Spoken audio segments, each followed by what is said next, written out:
Okay. So we're going to get started just in a few moments. Everybody will take a seat.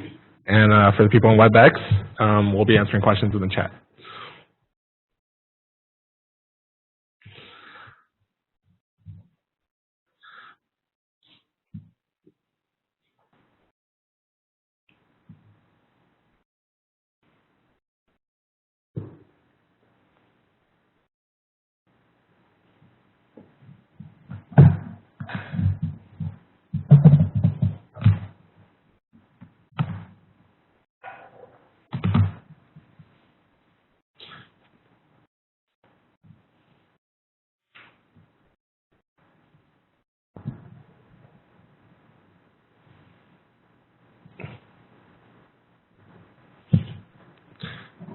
Okay, we're going to get started.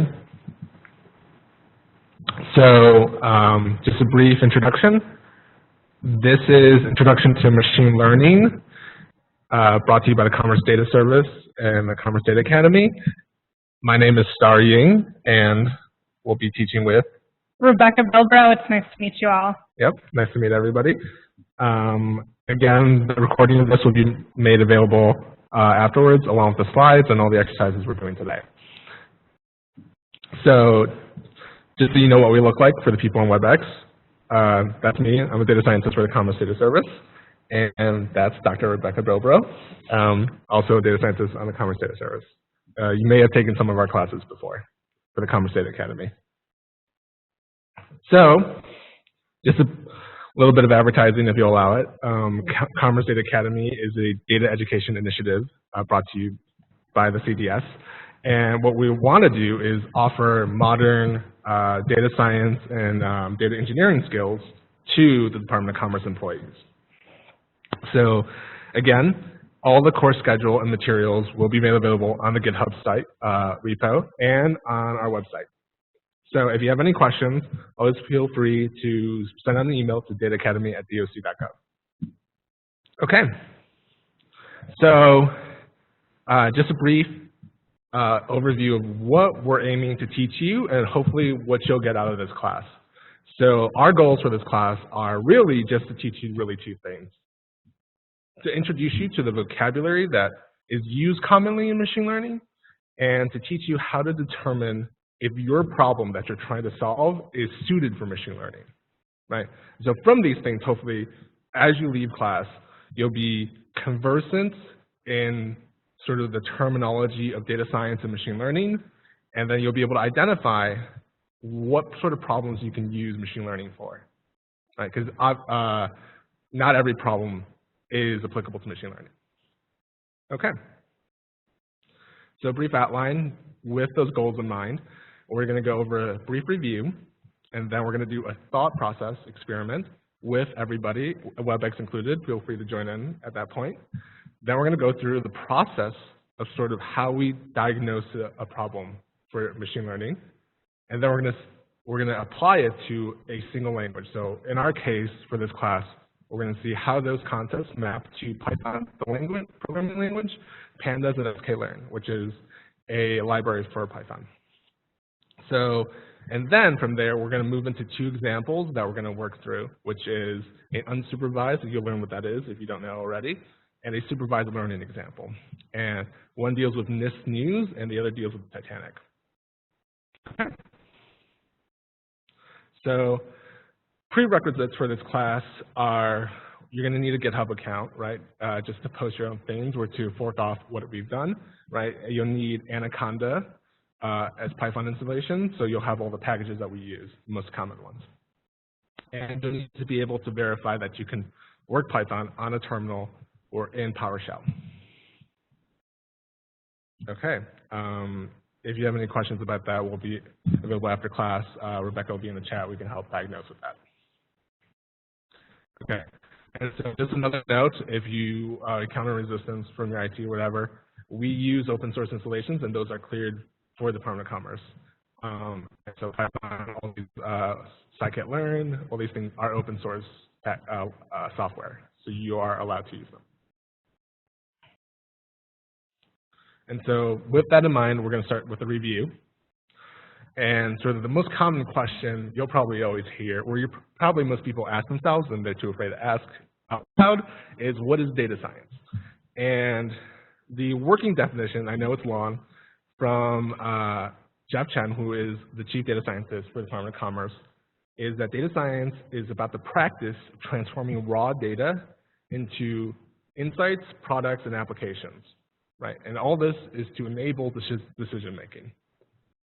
So you'll see that data science is sort of an amalgam of a bunch of existing fields and studies, and sort of the synthesis of that creates this new field.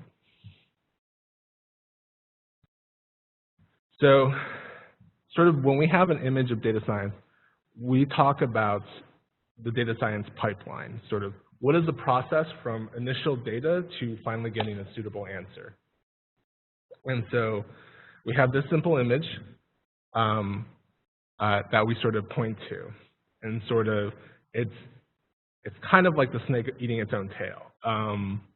We start with the data ingestion, which is when we take our data in, the data that we have that we want to answer a question with, and we try to clean it and sort of combine it together into something usable, right? That's data munging and wrangling. From there, we sort of work into a phase of computation or analysis, sort of see if it's feasible that we can answer this question with the data we have, see if we can do any additional analysis. What is it that the data is telling us?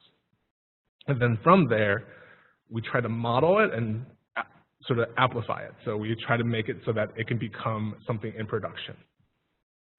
And ultimately, because sort of from our definition, data science is something that is ultimately applied to decision-based policy, we want something that can report and visualize so that we can feed that back in again.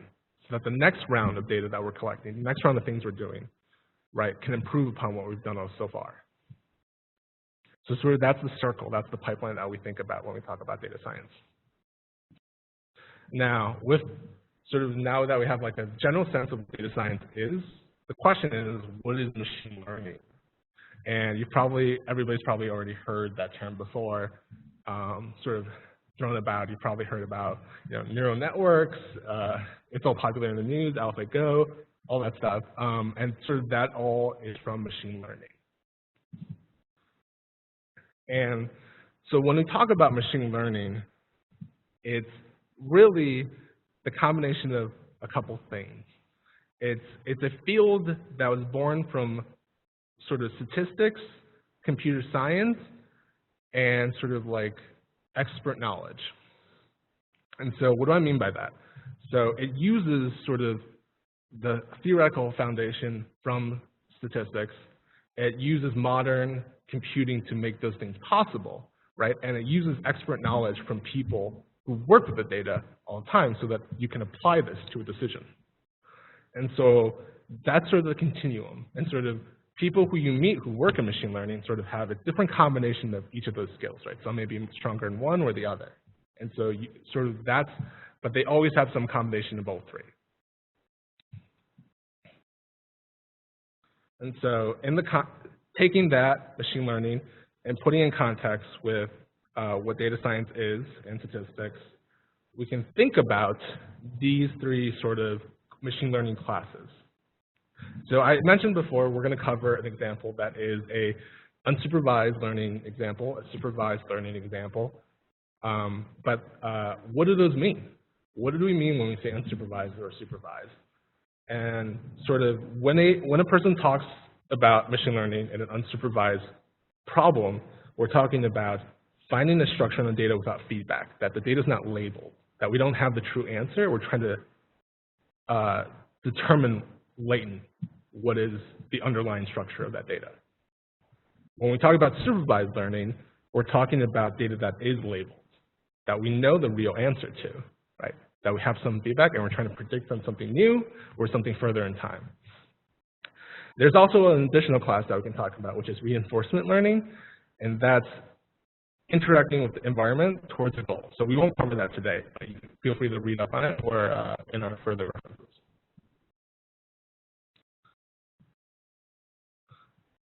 But you'll often know, like, the data we work with is not clean, It's often messy. There's often problems with it. I'm sure everybody here who works in the Department of Commerce has encountered data that they have to move heaven and earth to get anything out of, right? And that's part of the experience. And so when we talk about data that's unstable or can threaten the machine learning process, we're talking about data that has outliers or has skew, has missing information, and incorrect data. Those are things that we need to overcome to be able to do any kind of useful analysis on that data. And so those are concerns you should be asking yourself when you're trying to apply and think about the problem in a machine learning sense.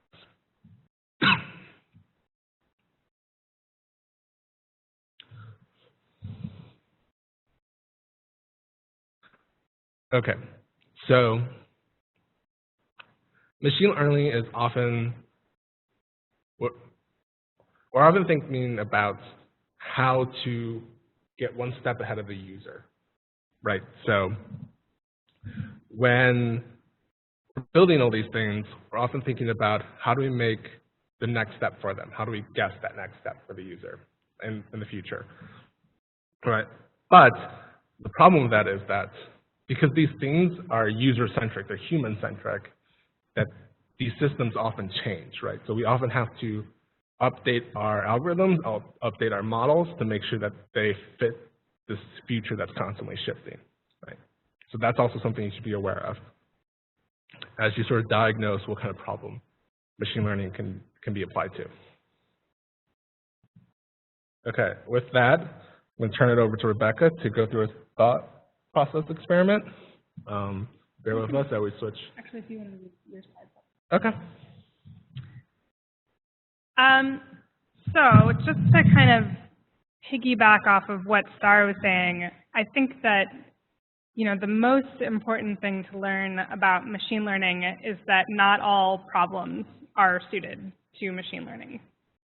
And so part of what you have to figure out is how to be selective and to be able to identify problems that are well suited to machine learning. And so one of the things that we wanted to spend a significant amount of this class doing is to kind of start to help you build your intuition about the kinds of problems that are better suited to machine learning solutions. So what I would like you to start thinking about now, and we're not going to ask you to report back right away, but we are going to check back in with you on this question.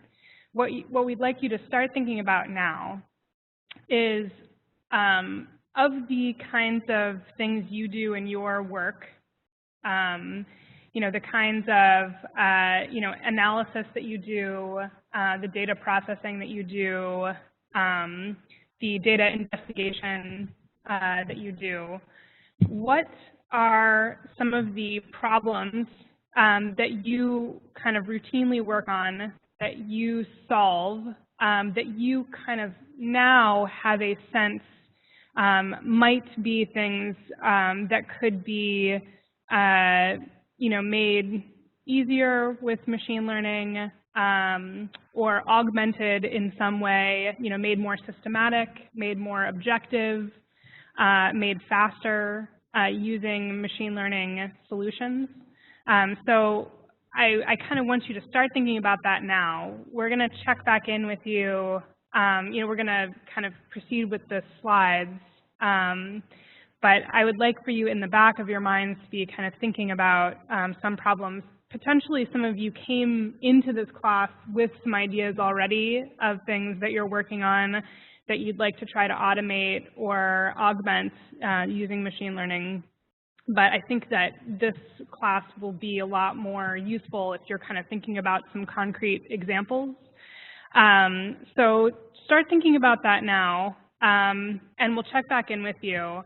I think that, from my perspective, the trick of machine learning is kind of figuring out a way to think about problems that you routinely solve as a human, and think about it in a way that you could explain it to a machine, which is not trivial, because humans are really good at processing information, but we're really bad at describing the steps that we take to do that processing, because a lot of it is sort of automatic. It's things that we've learned over time. Our domain expertise is something that we build over a long period of time, and it's really hard to encode that. So figuring out how to encode the problems in a way that will allow for machine learning is a little bit tricky. So we kind of came up with a list of some of the questions, some of the thought processes that we go through in order to kind of think through those kinds of problems. So one of the things that's tricky is figuring out, like, what is the desired outcome? What do you want the machine to give you at the end? So presumably you've got some, so we showed you the pipeline, right? So it starts with data ingestion. There's some, data set. It goes through some process. What does it spit out at the end? What's the desired outcome? So that's a tricky thing sometimes to describe, and you have to pick something specific. So, are we trying to predict a quantity? Are we trying to predict a ratio, a likelihood score, a risk factor? So what is it that we're trying to predict? It's a big kind of, it's sometimes a tricky thing to actually even describe in words. But that is one of the very first things that we do when we're kind of approaching a problem. Another thing that is kind of tricky, so we kind of throw around this term data. But in order to do machine learning, having data is actually not enough. You have to be able to describe what an instance is in your data. So what is a single instance mean in the context of your data set? So is an instance a person? So for instance, do you have a data set where each row, let's say, is a person, and each column is some sort of feature that describes something about that person? Or maybe your instances are companies. Maybe your instances are locations. Maybe your instances are, different, different satellites, different sensors. So instances, being able to kind of point to what an instance is actually really important, because a lot of times the way that data is stored is not by instance. So, probably, so how many people in the room, because I won't be able to see people raising their hands over the internet, but people in the room kind of work regularly with a database. So probably the databases that you're working with include a lot of tables that are disaggregated, right? So if you have, if your database describes people, probably there's a table that has a list of people, but that list of people doesn't have all of the attributes with it, right? So the attributes are listed somewhere else. In order to do machine learning, you have to find a way to aggregate things in a way that you have, rows where each person is a row and each column is some feature that you're going to use to predict something, right? So that's actually tricky. Even doing that aggregation step is a lot of work. So kind of being able to think about what the rows are going to be and what the columns are going to be, it's not always going to be tabular, but if you can kind of use that as a framework for thinking about the problem, if you can frame it as, it's a tabular data set, my instances are the rows, and they're unique, so you're not going to have two people, or you're not going to have one person represented in two rows or one company represented in two rows, because then you have duplication, you have like an entity resolution problem then, right? So if you can kind of think about your problem in that way, that's a big step towards going in the right direction. Because in order to actually do machine learning, the code part, which I promise we will get to some code a little bit later in the class, but to even be able to use that code, you first need to be able to get your data set into that kind of format, right? So if you are predicting, let's say we're predicting a quantity or maybe a ratio or maybe a type.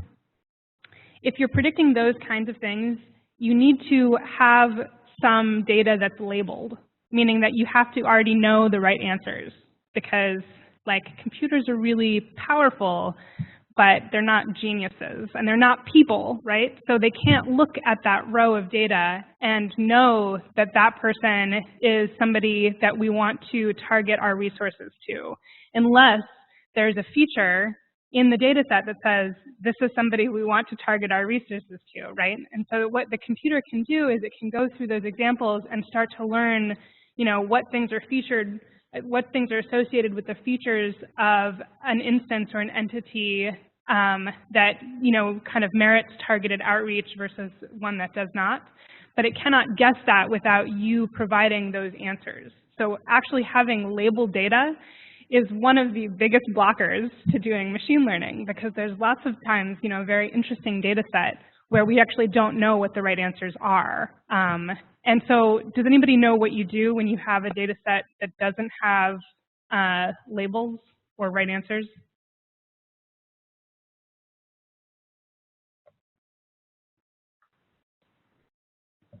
What's the workaround?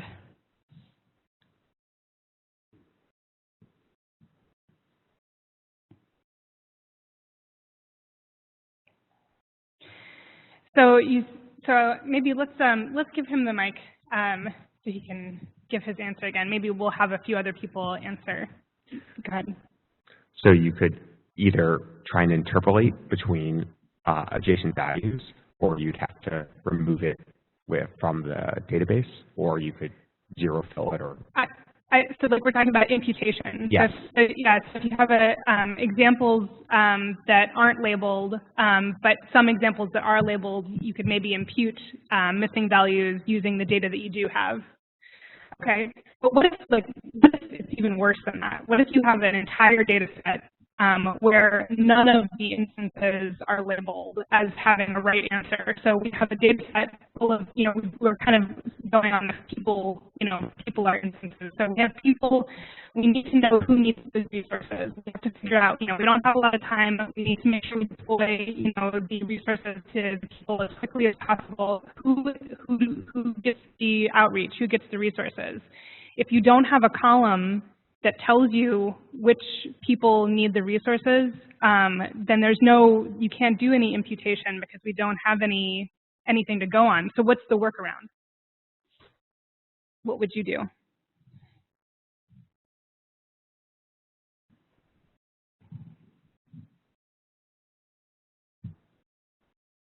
The internet says. So we've got a couple of answers. So we've got John Lawson says cluster columns into group sharing characteristics.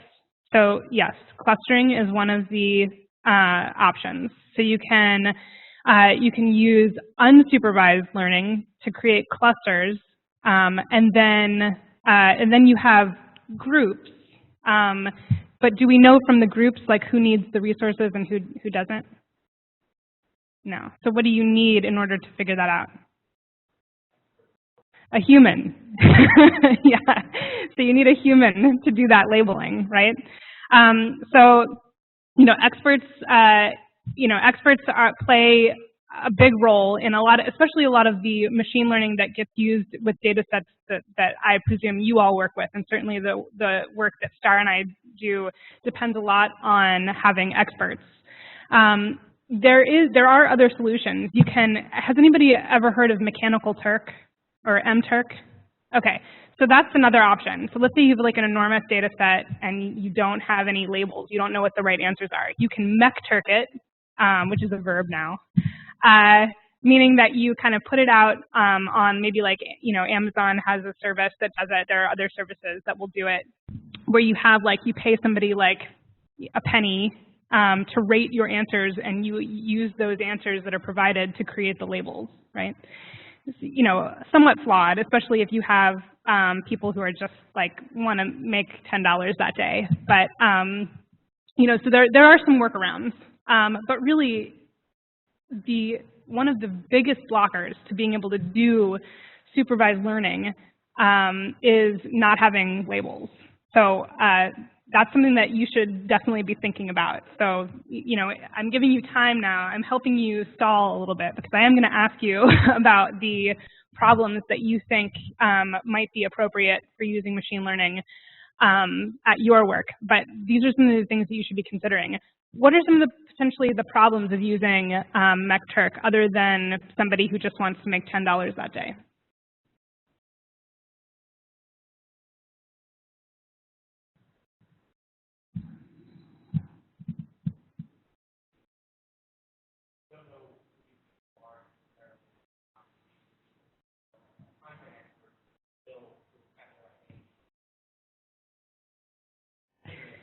Yep. Yeah, credentials definitely matter in a lot of cases. What are there like potential privacy issues? Anybody here work with data that you're not allowed to put out on the internet for anybody to look at? Yes. So, I mean, it's not always an option, right? You can't always just do that. So anyway, these are things to be thinking about. You know, I want to go back to John Lawson's suggestion about clustering because I think that there is a lot of really interesting stuff that you can do with unsupervised learning. So, you know, if you don't have labels, you can still do machine learning, and you can actually still get really interesting results. And one of the examples that Star is going to walk through in the second half of this class is going to be an example where we use a clustering approach on a commerce data set. And you can kind of see it in practice how you would use unsupervised learning to get actual, you know, meaningful results, even if you're starting with data that doesn't have labels. But if you're doing unsupervised learning, so if you're doing clustering, you need to have maybe some sense of what you're looking for, right? Or you at least need to know that you've got a human who can do these labels after the clusters happen. And you'll see this in Star's example, because you know, machines really can only do so much. And so just to kind of drive that home, I want to talk about how we as humans make predictions. So in this data set that we're looking at here, so we're looking at a scatter plot, what patterns do we see? So I'm going to let you think about it. I'm going to respond to somebody who's asking a question on the internet. Okay. So I'm going to come back to you and ask you in like 30 seconds.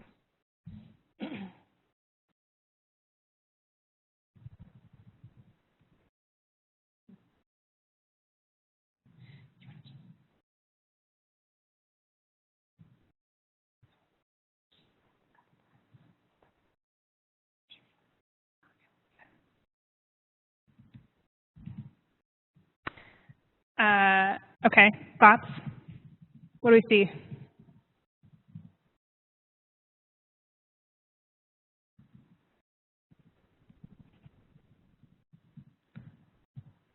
Dave Esslinger says several groups, maybe 3 or 4 groups. How many groups do you guys see? 4? Anybody see a different number of groups?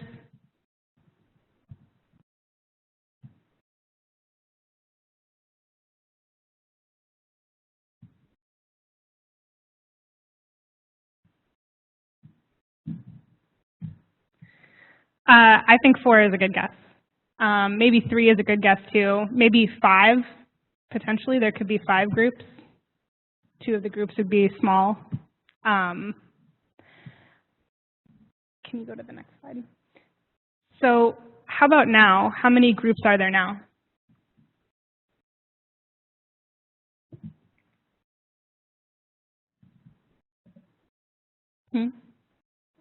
One group?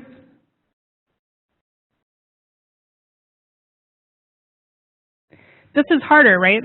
So the example before, it's a lot easier to kind of look as a human and kind of draw ovals, I guess, and say, you know, it looks like this group, there's something going on here, there's something going on over here, maybe there's something going on here, maybe not, maybe that's noise, something going on here. But in the next example, it's harder, right? You know, it's a little bit harder as a human to draw the ovals. So this is an example where you can kind of see maybe we could use a little help from a computer that can compute distances that are a little bit harder for us to eyeball, right?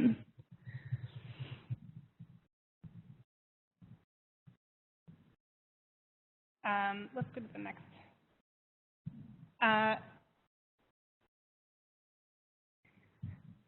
Okay, so in this scatter plot is the next point, so we're going to drop another point.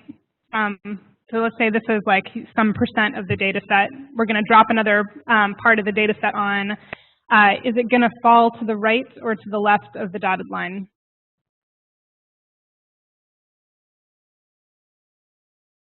Who thinks right?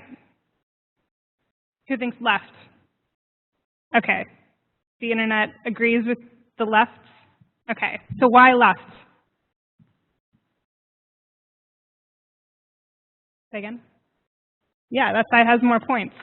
So, I mean, as a human, like, we're going to guess that it's probably going to be where most of the existing points are, right?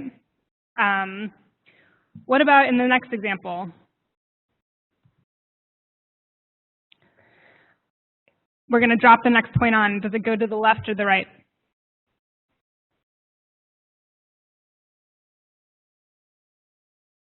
Who says right? Who says left? This one's harder. Why is it harder? Maybe. I mean, or like, did you count all of those dots? I did not. So again, here's an example where, you know, it's harder to eyeball as a human, but a computer can count, right? And it can kind of guess. It can help us guess there, right? Sure.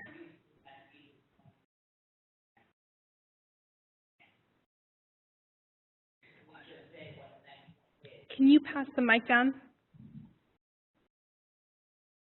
So my question is, are we assuming that this is a distribution, the next point is being dropped independently at random with the probability according to this? When you say, what's the next point, the answer is, I don't know. If you say, well, let's sample this distribution is independent, then you could say, well, based on the number of points, we could compute an expectation. So those are the kinds of things that we as humans need to, those are the things we think about. Those are the questions we ask, right? Is the computer going to be able to guess that?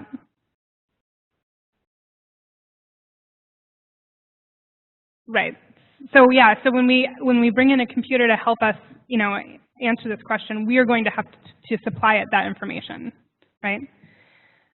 Because it will not be able to intuit that like we can. All right. Should we make the uncolored dots red or blue?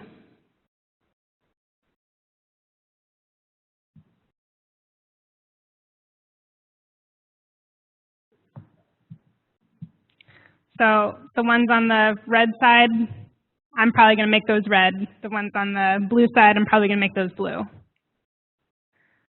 What about in the next one?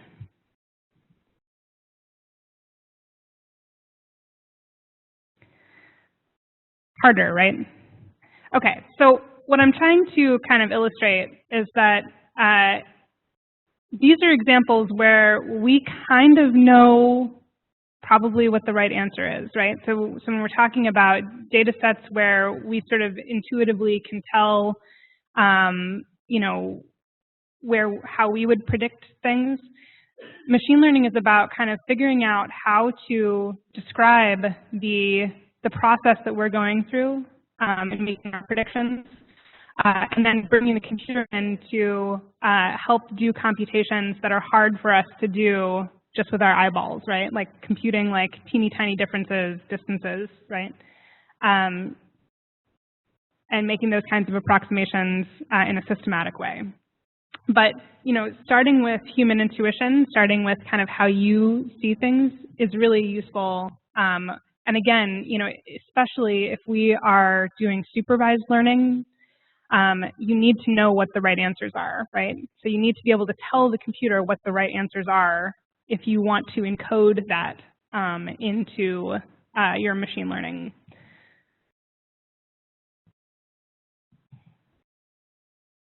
Okay, so we've talked about this a little bit already. I want to talk about kind of three main types of machine learning algorithms here. So we've got classification, regression, and clustering. These are the ones that we're going to talk about mainly today.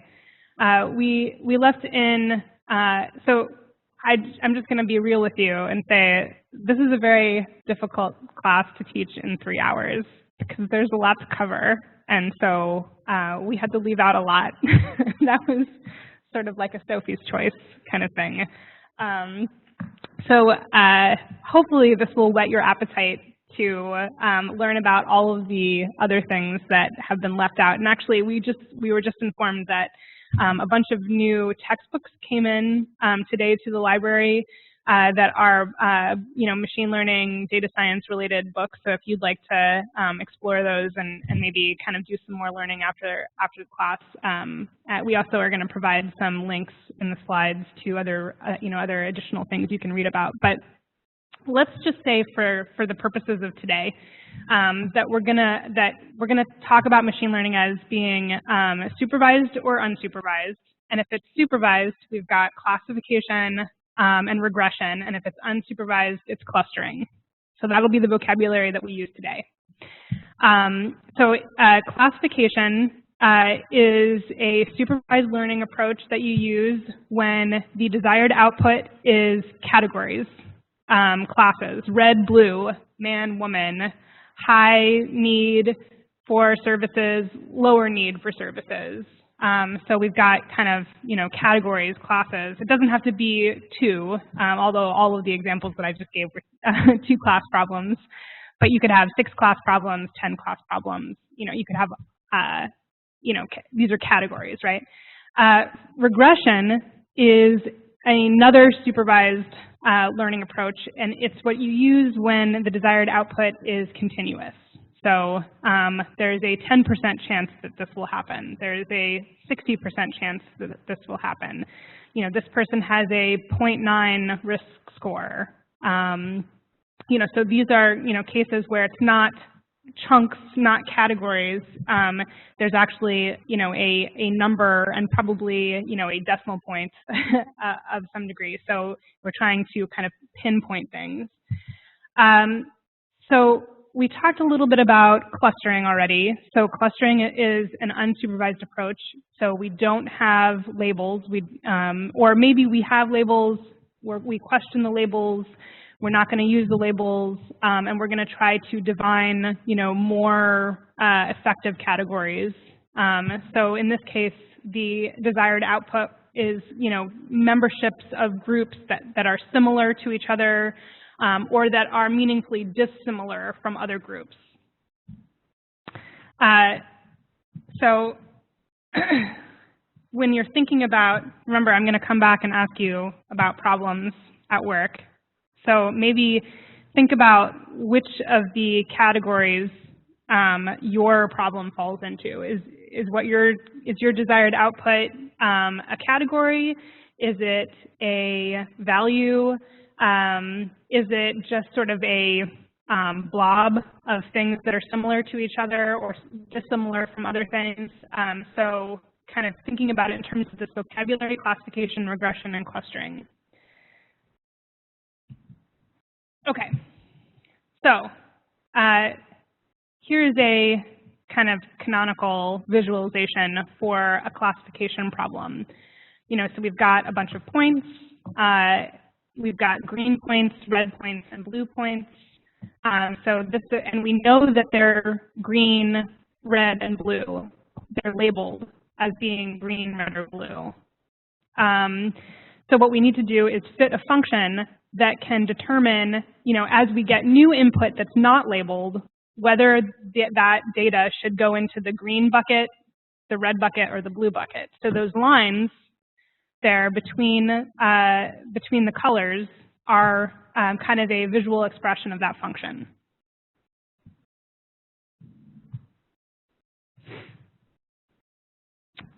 Here's regression. So regression, again, is where we have labeled data that's continuous. And so we want our output also to be continuous. So we're going to have, the function is going to look something like this. It's going to be, maybe some kind of curve. And it's going to help us guess, where new unlabeled data should go on that curve. Finally, clustering. Here we have no labels, but what we're trying to do is find patterns, right? We're trying to find latent patterns in the data, points that are associated with each other. Maybe they are similar in some way.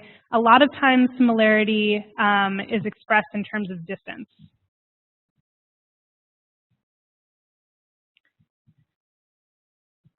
Okay, so more vocabulary for how to express problems in terms of machine learning. So this notion of dimensions and features is really important. So in order to do machine learning, you need to have instances. So we talked about this. What are the rows? So the columns are the features, right? So in this metaphor of the tabular data set, which again, it's not always going to be a tabular data set, but it's a good way to think about what you're doing. So our instances are the rows. The categories, or the columns, are the features. These are the dimensions, right? So just to kind of make sure that we are clear on the vocabulary, we've got the instances. Those are data points. These are the rows. The features are things that describe the instance. And then dimensions are attributes that describe that property. Okay?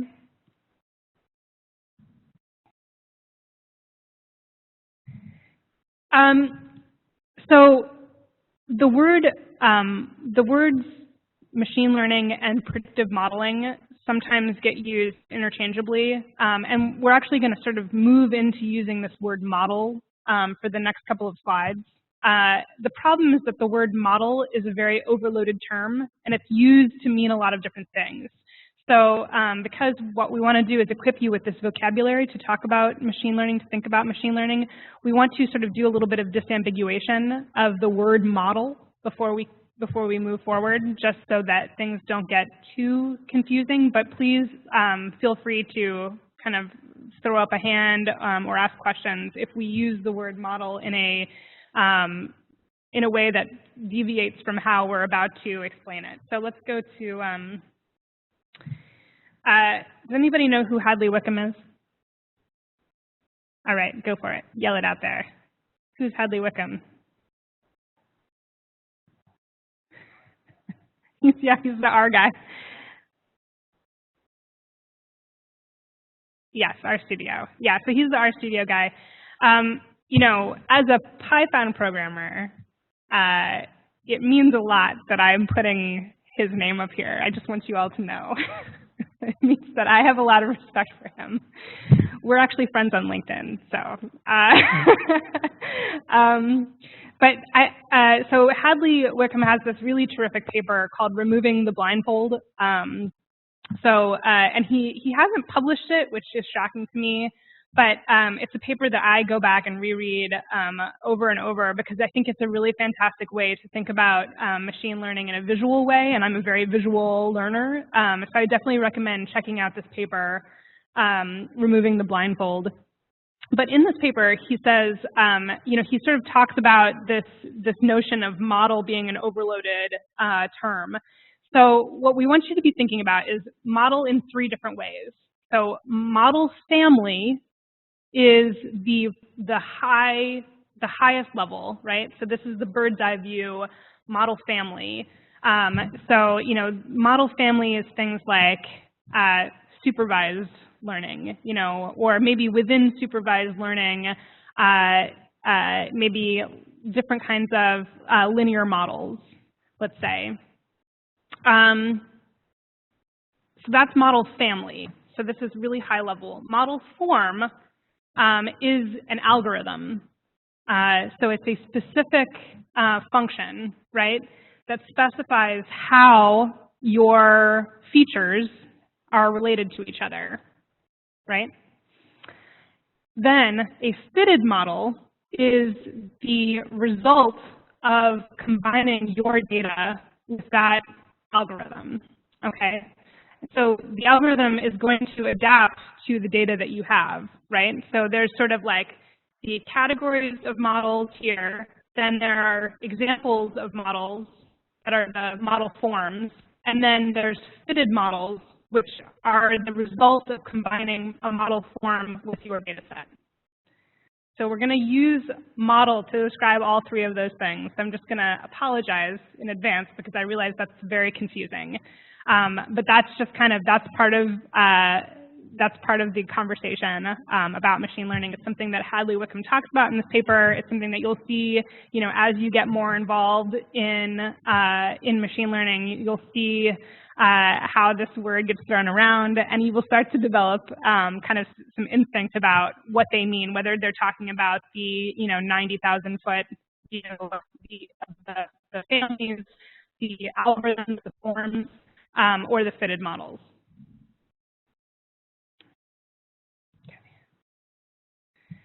Okay, so let's talk about some types of models.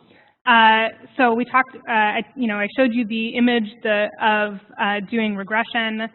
So with regression, we're modeling relationships of independent variables. And here are some model forms that belong to that model family, right? So if the model family is regression. Some of the model forms are OLS, ordinary least squares, logistic regression, which we're going to show you an example of in one of the tutorial walkthroughs in the second half of the class. Stepwise regression, Mars, and LOS. So these are some of the, you know, some of the model forms that you will start to encounter as you explore different kinds of algorithms. Kind of on that note, there are some regularization methods that you should definitely get familiar with early on.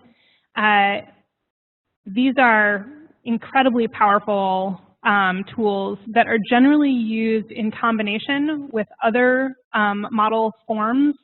You know, one thing that's nice about regularization is that it's a really useful trick if you have a lot of columns and you don't know which ones matter. So let's say you have a lot of features and you don't know which ones are actually predictive. And that is a common problem. So extremely high dimensional data, you know, probably I'm just going to guess that the databases that you guys are working with, you know, there are lots and lots and lots of possible attributes associated with each instance. And it's hard to sometimes guess which ones are going to be predictive. Regularization methods are a really good way to determine that in a computational way. So Ridge, Lasso, and ElasticNet are all three techniques that are available in Scikit-learn, which is the Python package we're going to talk about later. We're not going to go into actually using them, although the Titanic lab that we're going to show you does show you how you would do that. We're just not going to go over that part, but you have access to the code, so you can explore that a little on your own. Decision trees, very popular right now. You know, there's sort of like, everybody has their favorite model. So random forest is a particularly popular one. The joke is that, like, if you can't get any of your other algorithms to work, you should just use a random forest because it'll probably do pretty well. And the truth is that it usually does do pretty well. You just don't know why. So it's not super satisfying, but it's performant, which is nice.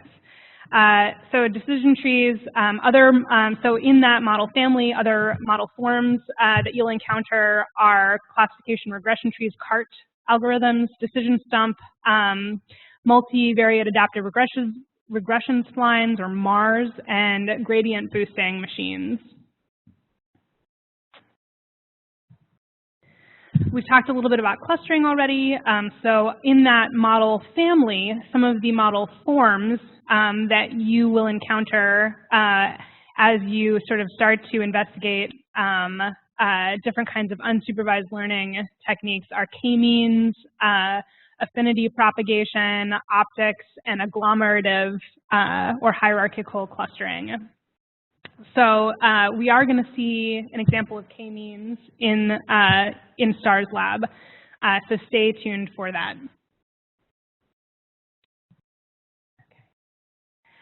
And finally, ensemble methods are for when one of your models isn't working great, so you combine it with another model, basically, to try to get them, because sometimes you can get two models to work together to boost each other. So bootstrapping and boosting are two common ways to do that. Random forest is another ensemble technique that is a good way to strengthen your results if the initial model that you're using isn't doing very well. I think what I would like to say about these models, like I said, everybody has their favorite.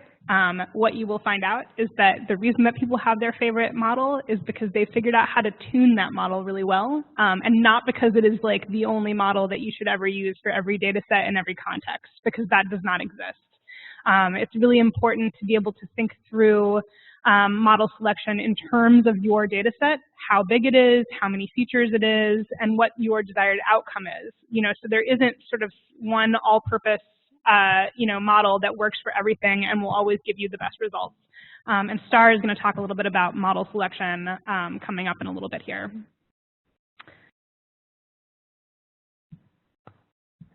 You want to take over? Or is this still me? All right, so the time has come where I would like for you to talk a little bit about some of your ideas for problems that you're working on that you think might be potentially well suited to machine learning. And that includes those of you who are on the interwebs. We are listening to you now. I see that I missed some questions from you, so I will read those now. See if I can answer you.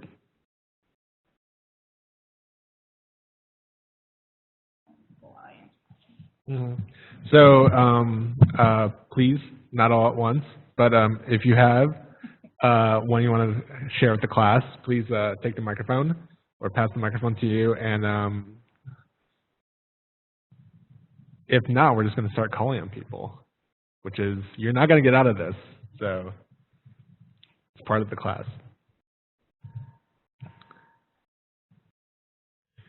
Okay, so I know somebody in the class, and so they're going to have the bad luck of going first. James?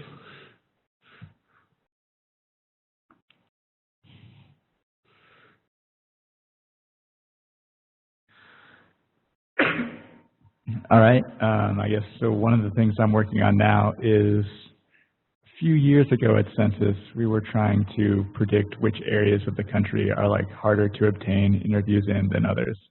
And so we've got historical data on the response rates down to like a pretty fine level of geography, and we know a bunch of variables about that geography. Like we know a lot of demographic information. We have information about like the types of contact attempts that occur there. Mm-hmm. And yeah, so we want to classify areas as like at least hard, easy, or medium to interview in. Right. And so your problem is to be able to classify specific areas, right? Yeah. To be, if it's high, hard, easy, or medium response, right? For an interview. Yeah. So it seems like that problem, right? Typically, is the classification supervised learning problem that Rebecca went over. It is a problem that's typically something that data science or machine learning deals with constantly. Yeah. Is there anybody else who wants to discuss their problem? Now that the first penguin's off the iceberg. Yeah, please wait for the microphone.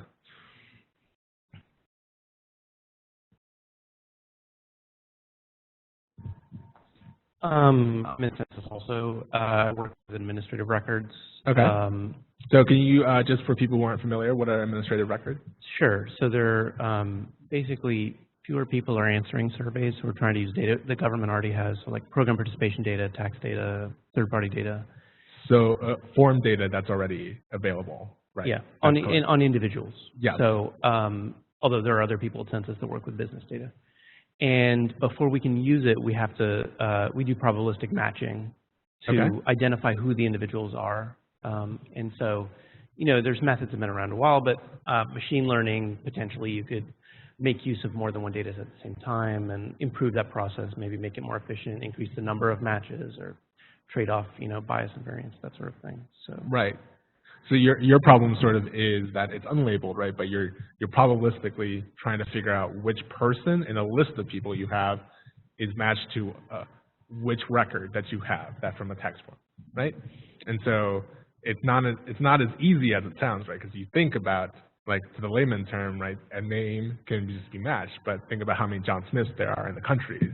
and then there's also data quality problems. So Right, and so then somebody misspelled their name on a form, or it wasn't clearly, so you can OCR it, you know. So there's tons of issues. Anybody else want to share their problem with the class? Somebody in the front. How about you, if you have one?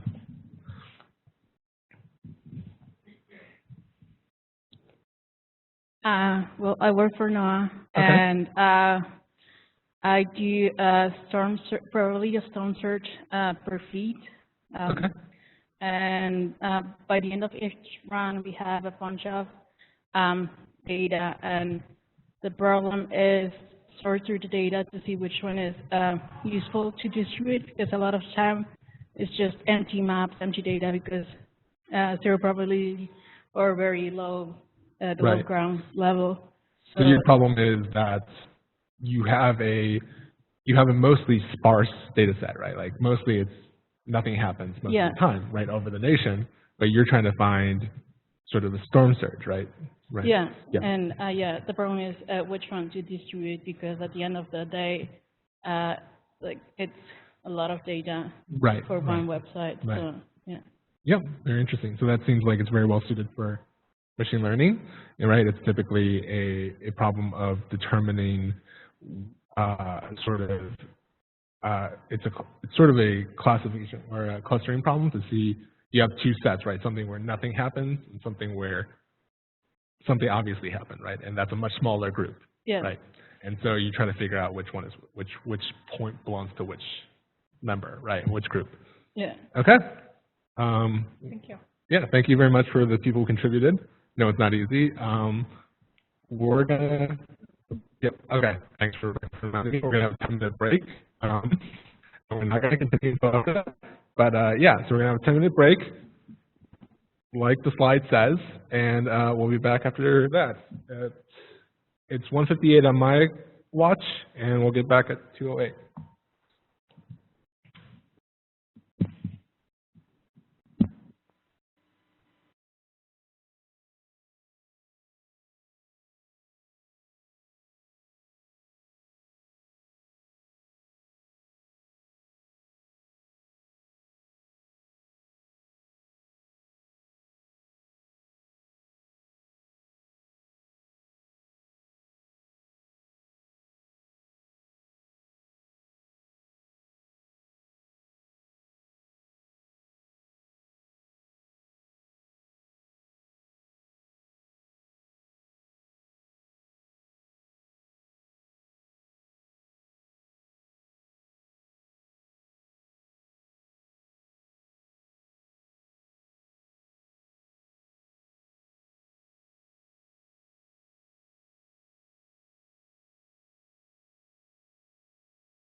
Okay, we're about to get started, so just for everybody to know. So the next topic we're covering is how does all that process, all the model families, all the model forms map to actually working in Python. And we're using Python because Rebecca and I are both primarily Python programmers. But it's also important to note that there are tons of programming languages that are well suited to machine learning. Besides Python, the popular ones are R, Hadley Wickham. There's Ruby. Julia is an up-and-coming one. So know that there are a lot of options available, and you're not shoehorned into any particular language. That being said, we're trying to shoehorn you into Python. So in Python, there's a concept of all these packages, and there's tons of packages built around implementing machine learning model forms or model families. You've probably heard of some of them, like NLTK is a pretty popular, well-known one. TensorFlow is another one. Has anybody ever worked with any sort of machine learning package or anything in the class?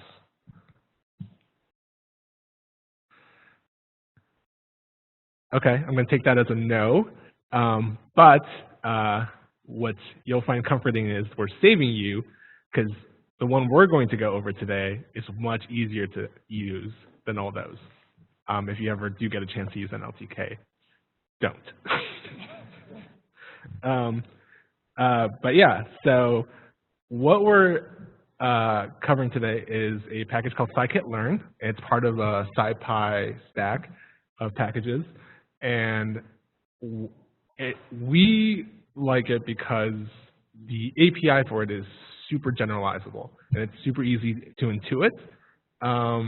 And the best part is that it sort of plugs into the stack of SciPy packages like NumPy or SciPy, which are classical sort of scientific array building and mathematical functions. So it all builds up to that. And we'll go over the API for it in a little bit, but that's what makes it so great. And it is pretty much the most popular machine learning package for Python at this point. So most algorithms will have implementation on Scikit-learn. Yeah, so the only cases where you wouldn't use Scikit-learn if you program in Python are if you need to do text processing. Like if you're doing natural language processing, you are going to have to use NLTK for now. Although GenSim is also really developed now. Mm-hmm. There's another one called Spacy or Spacey, S-P-A-C-Y. I always call it Spacey. Spacey. So Spacey is not very well developed yet, but it will be more increasingly. Mm-hmm. So if you're doing natural language processing tasks, then Scikit-learn probably won't be sufficient. Probably it probably will get you a good starting point. The other major sort of problems that Scikit-learn don't sort of cover are sort of network graphs and graph theory. And neural nets. Yes. Yeah. And so for those, there are specialized packages for those again, too. Who's heard of TensorFlow? Like it's the new hotness. Has anybody used TensorFlow? Just a little bit, right? That's what everybody says, me included. So yeah. It is one of those things that I have a hard time wrapping my head around. But yeah, you'll find that Scikit-learn is much more straightforward and easy. Yeah, unfortunately, Scikit-learn does not have an implementation of neural networks. Mm-hmm. It has something that's called neural networks, but it's not actually not true. That, so don't use that. So if you have to, if you want to build like a brain, then you will need to explore a different one. But for most everything else, and we literally just listed out the things you cannot do with Scikit-learn, and it took like 5 minutes, because really all the rest of machine learning you can do in Scikit-learn, basically, right. Which is incredible. and in a unified API, which is the best part. So it's not something very specialized for each special algorithm. And so, like we said, Scikit-learn is sort of an extension of SciPy, and it covers all of those things. So like what we just went over in unsupervised and supervised algorithms, you know, it's a standard API to work with. It's built to be relatively efficient, so a lot of its underlying code is in C++. It's in C, Python, yeah. And it has a lot of those like linear algebra efficiencies. So it's relatively efficient. It's probably the de facto baseline machine learning package that you should work with if you're in Python. There are others in R or in Ruby. So what do we get with Scikit-learn? What we get is generalized linear models, GLMs. We get support vector machines, if you ever heard of them. K-nearest neighbors, which we'll go over in a little bit in our demo. They have implementations of Bayesian algorithms too. So, so Star actually studied like Bayes academically, and so the question is like, is the implementation good enough that you would use it, or would you re-implement your own? I would use it. You just heard it right here. It's good enough to impress a Bayesian, which is really hard to do. Not true. That's not true. Update your priors. I'm not a Bayesian. that was a math joke. That was a math joke.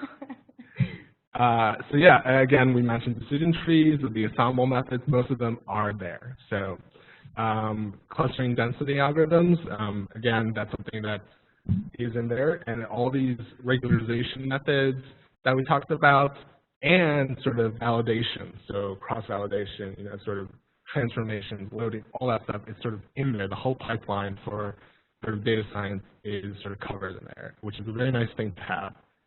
You don't really often have to leave that API or that environment to get what you want out of it.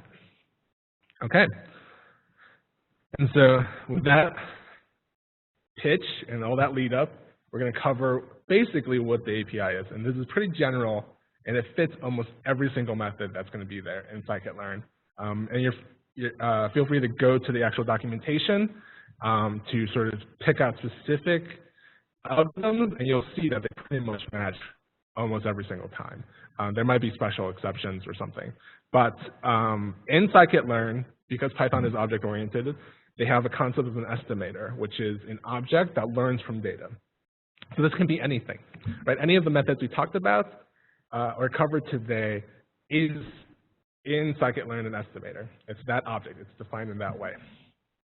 And so whether that's, you know, an unsupervised clustering algorithm that we're using, case nearest neighbors, whether it's a regression that you're using, logistic regression, or it's some kind of classification like support vector machines or, you know, random forests, if that's your favorite. So they are all sort of in Scikit-learn defined as an estimator. That's a specific object that they've defined. And what the estimator has is it has these following attributes. It has a fit and a predict. And you can probably guess what that means. So for an estimator, the fit attribute, if you pass in the fit, your feature set, X, right, all the columns of the data that you're using to predict, or all the data that you're trying to classify or cluster, right, you pass that to the fit parameter, it will fit that data onto that model form that you've specified earlier. So Rebecca talked about model families, model forms, and then the fitted model, right? So this fit attribute takes you from the model form you've selected and brings you to the fitted model with your data. So very self-explanatory. And then the predict is the same thing. Once you have a fitted model and you want to predict on a new set of data, you just do predict and pass the new set of inputs, the new set of feature set that you want to predict on. So relatively straightforward. These are pretty much always available for every single estimator object in Scikit-learn. And you'll notice, like, for the model form you're looking at, they will always have a fit and a predict parameter attribute. Can I ask a trick question? Go for it. Okay. So, so in the fit method, what is X?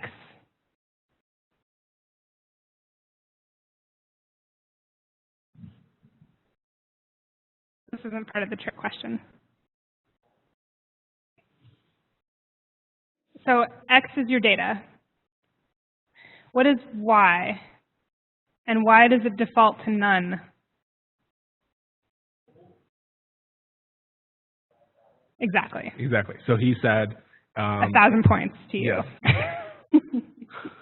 This is why the API is so powerful. Like, this one object, all of the other algorithms inherit from this structure. Right. And that's incredibly, that means that, like, if you go in using like a certain kind of algorithm with Scikit-learn and you want to try a different algorithm, it's as easy as swapping out the name. And everything else can stay the same. That's just amazing, right? There's nothing else like that. Did everybody hear what the answer was? Oh, nope, somebody says, what are they? Internet says, ah. Okay, so where's the mic? Can we pass it to our friend here?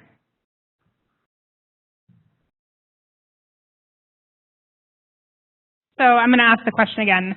So in that line where we're defining the fit method, so we have to, we have to instantiate. So we have self there. But what is the X? The X is Your data. right, your data set, and your Y is what? And why does it default to none? It's the labels on that data, and it's none in case you're doing an unsupervised algorithm where you wouldn't have labels. Right. So, if we kind of go back to that metaphor of the tabular data set, X is the entire data set minus the labels, if there are labels. Y is the array, the column, with the labels. If you're not doing supervised learning, then there are no labels, and so it defaults to none. So you have to provide it, you have to pass it a Y, or else it'll assume none, right? That was my trick question. I just, I feel like sometimes you put code up here and like your brain like stops looking at the slide. So I always feel like I have to make people actually look at the code. Yeah. Microphone, please. Sorry.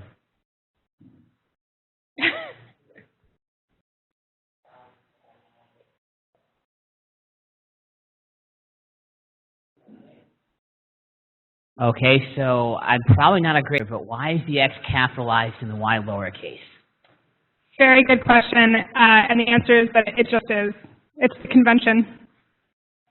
Yeah.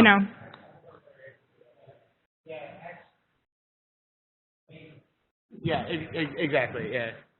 The Y will be a vector since it's one row, and the X could be a matrix since you could have multiple dimensions. Yeah, so it's just the convention of how it gets labeled. It's not required. It's just it's a labeling convention that, so people recognize what you're talking about. Actually, what we'll see later is that we end up splitting X and Y into train and test sets.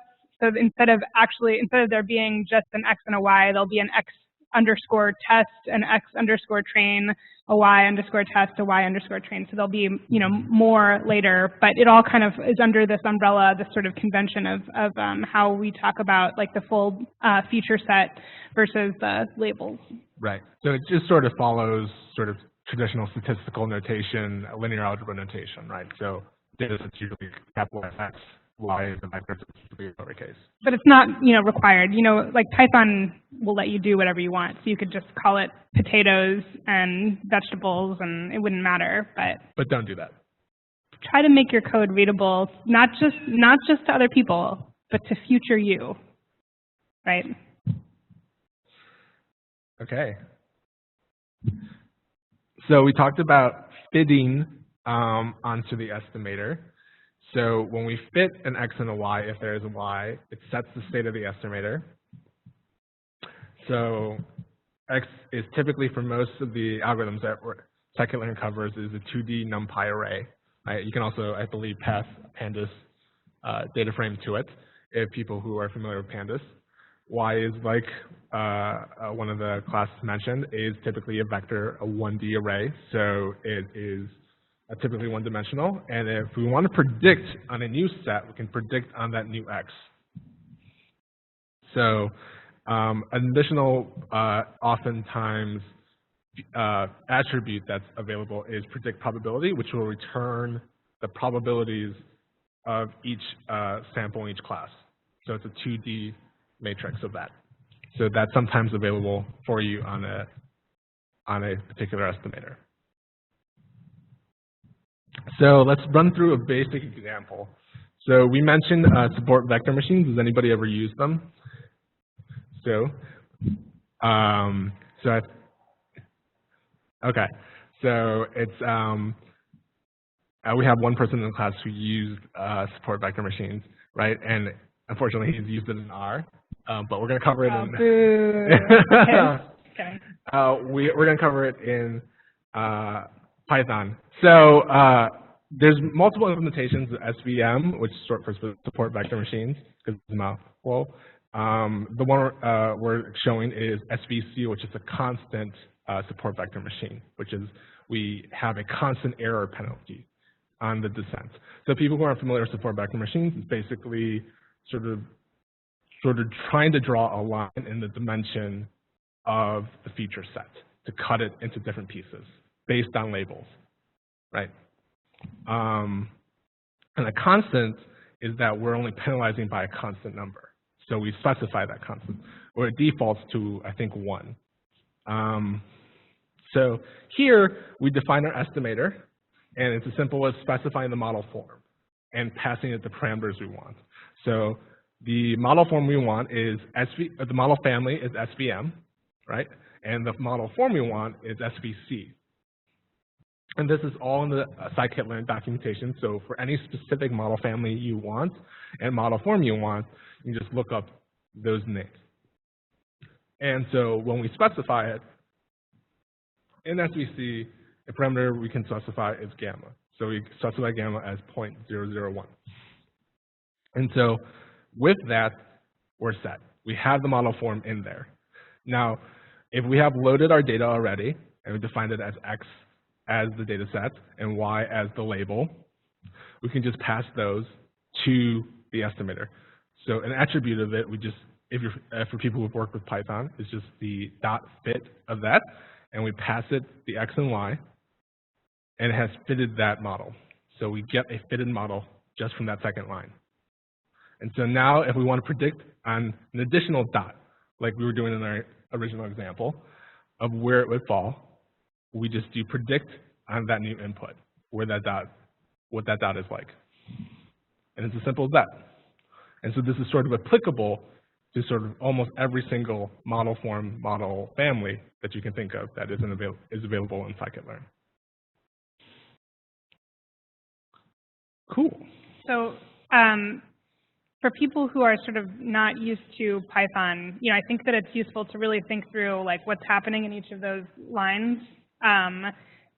So the import statement is where you're telling, you're saying where to look for the models.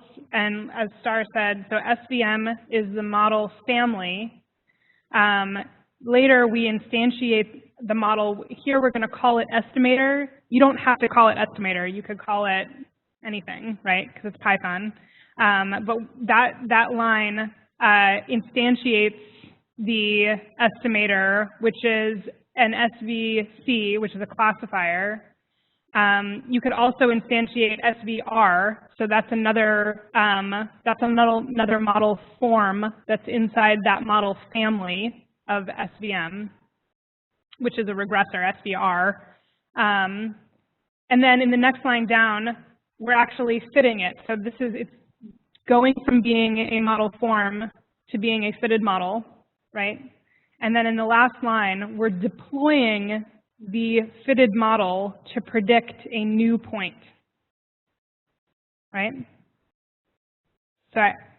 I'm not sure like how confident you guys are in Python, but I just want to make sure like you realize how much is happening in 4 lines of code. That's a lot that's going on there. Mm-hmm. And so maybe a person who's tried SVMs in R can speak a little bit. I'm not sure if R has similar deployment. Probably not, but it's sort of the magic of Scikit-learn is the efficiency of the shortness of the code that we can deploy all these methods with, and sort of plug and play, that we can change the different model forms to sort of run the gamut of our methods. Okay, and so in Scikit-learn, there's also another concept, which is a transformer. And so we mentioned this a little bit. And the idea of a transformer is that we transform an estimator. We transform some data into something more usable. And I think it was mentioned previously there's imputation possible. We can scale our data. We can relabel our data. We can normalize it because it's huge or whatever. So all these things sort of fall into the category of transformations, transformers on the estimator. And what they do is they take a data set that you put in, right, and it transforms it based on some principle. So like I said, typically these in Scikit-learn fall under pre-processing. So if we look at the top, we can import pre-processing. And if we want to transform our data set, say it's called X, and we want to normalize it, we just do pre-processing.normalize that X. Same for scaling or for imputing. If we do imputing, we need to define additional values, right? So for imputation that Scikit-learn implements, it typically takes a set of strategies. So you can define, do you want the mean imputation of those values, or do you want the median, and how do you adjust for what is defined as missing values? And so you pass that along, and you define the imputer, and then you fit it. These are all part of the pre-processing suite in Scikit-learn.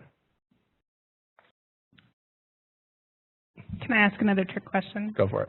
So why would you transform your data in Scikit-learn when you can just do it like in Excel or something, or in SQL? Why would you do it in Scikit-learn instead?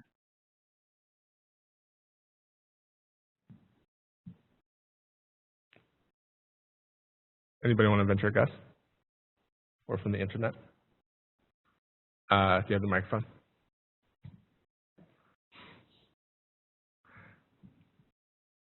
Well, it depends on what you want. Part of it is that if you want this plug-and-play framework, you allow yourself to have different parameterizations. You could say, okay, I want to normalize by this. Well, instead of doing this, I want this to be the max range. Maybe if you're someone who wants everything in one place, you could say, hey, before I do the normalizing, have I gotten rid of the outliers? Because otherwise, something like a k-nearest neighbor, if those outliers then you scale, you will throw off it completely. Right. And so that's exactly the answer. Yeah. So I think the important thing to remember is that we're doing science here, right?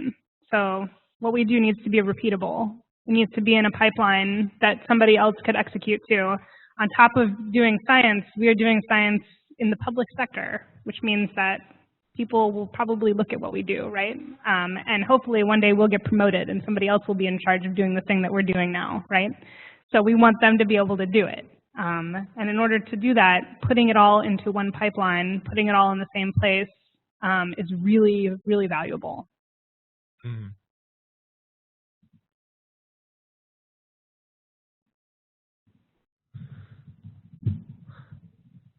So we talked a little bit in the beginning about the idea of how do we diagnose our problem? Is it an unsupervised or supervised learning problem? What is the model family we should use? What is the model form, right? We listed just a brief, we covered just a few model families, and you can see like the choices are overwhelming, right? You can go to Scikit-learn documentation, there's way more.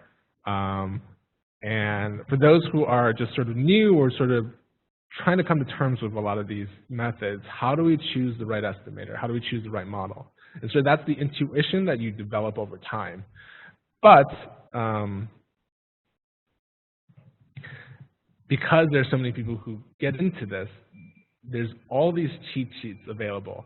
And I'm kind of fond of this one, which is drawn by the Scikit-learn people.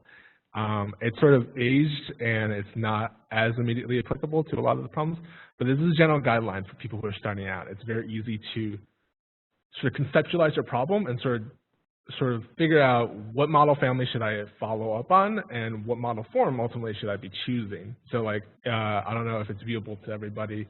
You sort of start at the starting point and it sort of asks you these questions of branching from each set. Do I have more than 50 sample points? Right? No, then you just get more data. Don't go. Don't go on. Do not pass go. Go directly to jail. Right? If you have more than 50 sample points, right? Am I predicting a category? Right? Yes or no. So if it is it labeled data? Right? If it is, do I have more than 100,000 samples? Right? Certain methods require more observations to be deployable, to have the strength that they can deploy. So if I don't, well, you're probably going to want to try an SGD classifier, or you're trying a kernel approximation instead. But if I do, maybe I can use SVMs, or I can use with text data, a k nearest neighbors. What happens if I don't have labeled data? Right? We talked about unsupervised learning, and the question then is, do we know how many categories, how many groups we're trying to determine the membership of these points to, these entities, these instances to? If we do, and do we have more than 10,000 samples? Well, then we should use k-means, right? That affords us the strength. For people who have used k-means before, that's something you're familiar with. Maybe if we don't, then we want to try using maybe mini-batch k-means, which is another algorithm that adjusts for that shortcoming. And so the list goes on, and it sort of goes into you'll see 4 big pieces: classification, clustering, regression, and dimensionality reduction. So we talked a little bit about the first 3. And dimensionality reduction sort of falls under more I would call sort of the pre-processing branch, or the regularization branch. So dimensionality reduction is sort of when you have too many columns in your data set, or you have too many features that you don't know. And it's just the signal you have is so overwhelming, and how do I pare that down into something manageable, right? And so has anybody here used PCA, Principal Component Analysis, in their work? Right? And so you're sort of familiar with what PCA entails, right? It sort of tries to get all that signal into the first few dimensions, first few columns. And sort of that's a way of overcoming so many columns that you can't run your data on, right? And this is sort of I like to point to this as when people are trying to get into machine learning as a good starting point. And we have the link to this later on the slides. And on the Scikit-learn page, it's actually clickable. So like once you follow the tree and you're like, oh, I should just try this method, you click it, and it goes to the documentation for that. So you can just deploy it immediately and try it out yourself, which is, I think, fantastic. But I'm pretty sure if you Google data science or machine learning cheat sheet, you'll find all of these. There's so many of them, and they're constantly being updated. And so it's not a question of like picking the best one or keeping up the Joneses. It's more about where do I start and how do I develop that intuition such that sort of I don't need this anymore as I move on. Yep. And I like this also because it highlights sort of the weaknesses of these different methods. So for people who aren't familiar, like some require more sample points, some require categories, some require labels, and that's sort of something you should be cognizant of as you're trying to scope out or determine your problem and your model form that you're going to use. And so with that being said, and hopefully at some when we cover a demo and as you go home tonight, you'll be able to try this out with Scikit-learn if you're interested. But then the question becomes, once we have our model, once we've fitted the model, once we've had some predictions on it, right, how do we evaluate that fitted model? Is it good? Have we tuned it correctly? Have we passed it the parameters that make sense? Have we, is the thing we're doing good enough for what we're trying to do? And ultimately, that falls under model evaluation. So we're going to cover a few concepts that sort of get at what data scientists talk about when they're talking about model evaluation.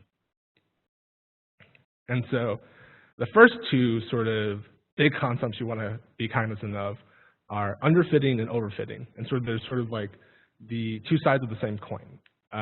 When you underfit a model, you're sort of assuming too much. You're not modeling too much of the variance, right? You're not adjusting to the signal enough such that you're losing all this information. It's sort of like if you sort of oversimplify the problem in your mind, right? And a classic conception is say you haven't plotted this data, and it's typically a waveform. It goes up and down, but you've sort of just done a linear regression because you haven't looked at the data. So that's sort of like underfitting it. You've sort of not conceptualized what the underlying structure of that data is. Overfitting is the opposite of that. It's saying, I've tuned my model and I fitted it in such a way that it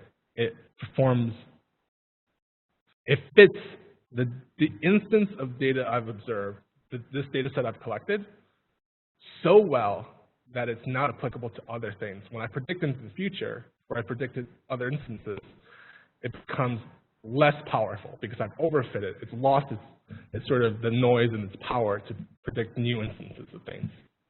And so that's overfitting it. We're sort of, and the classic example is if we consider that we've tuned something to only consider one case when there are actually three cases, right? So we've only predicted, we've tuned it so that everything is overfitted because we've only observed this one case. But in our knowledge as domain experts, we know there are three cases, three categories that could happen. Say, like one of the examples James was talking about, high, medium, or low responses, right? And say we sent out observations into the field, and all we got were high response rates from people. If we overfit to that single set of data, we would assume, well, everywhere we go is high response rates, which we know in our head, if we think about it, is not true. And so that's sort of the danger of overfitting, is looking at this one instance or this one set of data that we've collected and forgetting that there's a much larger population at play. Okay. So the next concept we want to talk about is classic bias versus variance trade-off. And I'm sure anybody who's taken probably Statistics 101, 201, you've heard this before, the trade-off between bias and variance.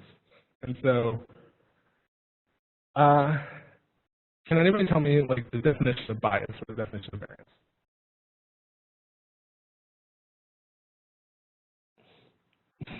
Not all at once.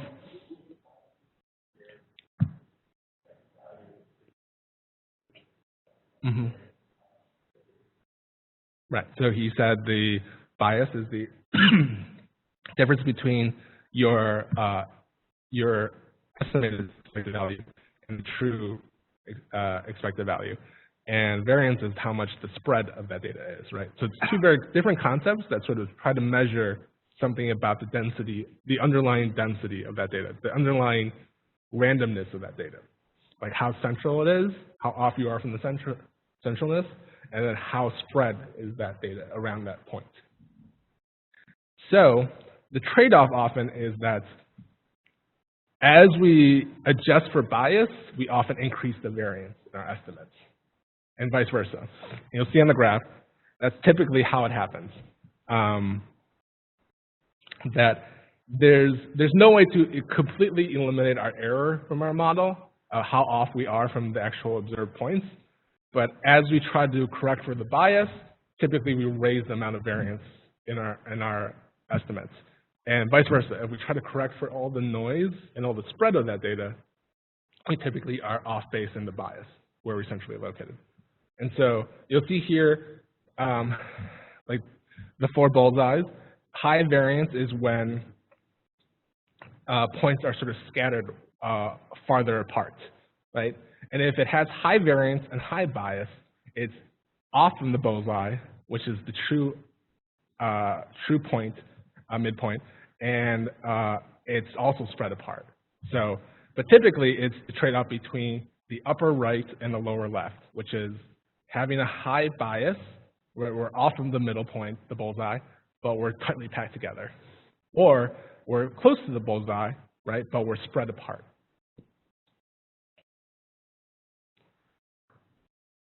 And so anybody who's taken, again, Statistics 101, 201, this is probably something you've heard tons before. But yeah, this is something you want to consider when you're doing model evaluation. And if you haven't taken statistics, or if you haven't taken it in a while, I actually would strongly suggest checking out Scott Foreman-Rowe's website. So this particular, both these visualizations are from one post that he did on the bias variance trade-off. He also programs in Python, so there's always like nice code snippets there. So I'd strongly suggest like checking that out as a kind of supplemental tool. And again, these slides will be available after class, and so if you want to just go through and click the link. Don't feel pressured to like copy the URL right now. We'll send this all out. And the next thing we want to cover is precision and recall. And you've probably heard these terms before, and they're not probably, they're probably pretty new to you if you're not familiar with the concepts already. And they're sort of hard to intuit if you haven't thought about them before. And so when we talk about precision in machine learning, we're talking about, of the guesses we've made, how many of them were actually correct? Does that make sense? So of the guesses we're making, how many of them were actually correct? And so recall is the other part of it, which is of the guesses we've made, how many were were part of the true set? So you see in the graph, there's sort of, it shows, and this is on Wikipedia. Someone called it, yeah. Because I've seen it on Wikipedia, so I'm not sure if this is the true source, but it's right there. The idea of precision and recall. So if we look at the circle inside, that represents the set of guesses we made that are positive. Right? We have a class of positive or negative, and we're guessing what is these are all positive. The precision is how much of those were actually positive over that whole set that we guessed were positive, right?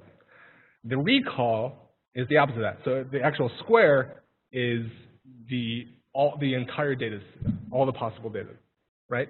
And how much of all the guesses we made, both positive and negative, right? Of the guesses we made that were positive, how many of them were total that were actually truly positive in the entire data set? So these two concepts get at sort of how our algorithm is, our model form is, our fitted model is performing. Precision gets at how accurately we can guess the sort of predict this data point given within the set of data points we're guessing. And then recall guesses how many of those were off, right? So these are just two concepts. Can I ask another question? Yes, keep asking trick questions. So who's heard of an F1 score? What's an F1 score?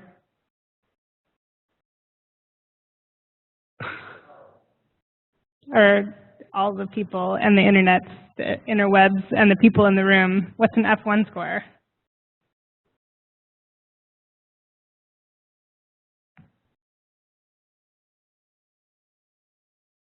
So F1 score, one of the members in the class said, is a function of precision recall, and it just gives you a score based on both those points, those numbers. It's like the harmonic mean, right? the harmonic mean of precision and recall. But yeah, so it takes both into account. And it's sort of, generally used as kind of like an all-purpose metric for classification problems. Yes. So yeah, so sometimes people, are looking for precision and recall, and maybe you'd have like a higher tolerance for recall errors than precision errors for certain problems. But a good kind of all-purpose one is the F1 score, which is the harmonic mean, I think, of the two.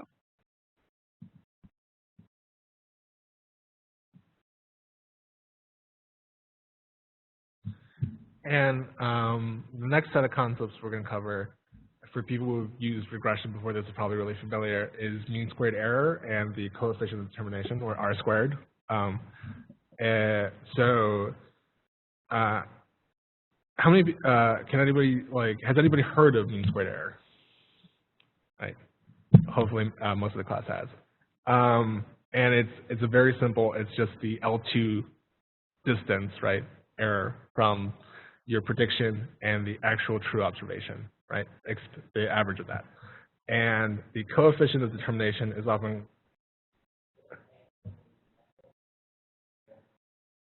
oh yeah. So I copy, because Google Slides doesn't allow for math formula, I copy this. Nerds, you caught me, nerds. Yes, that's absolutely an error. That's supposed to be squared, so the L2 distance. We're used to Math Jack doing it all for us. Yes. Yeah. So let me just fix that because it's going to bother me now. There. Okay.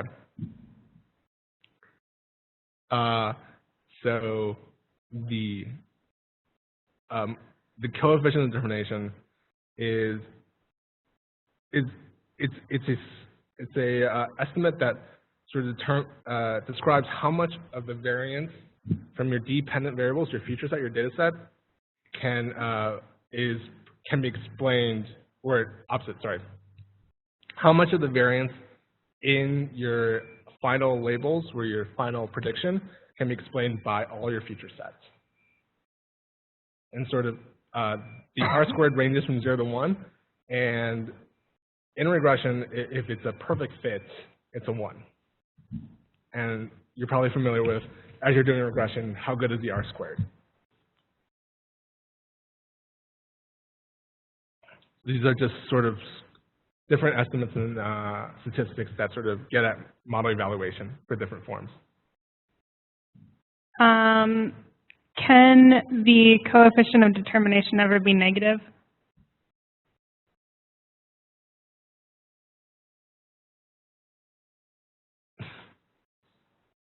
We have an answer? No, because it's squared. Right?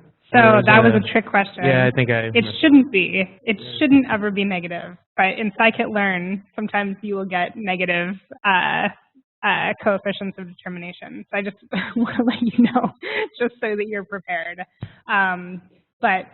Just Google it and look on Stack Overflow, and Stack Overflow will explain why you are ending up with negative R squared. Mm-hmm.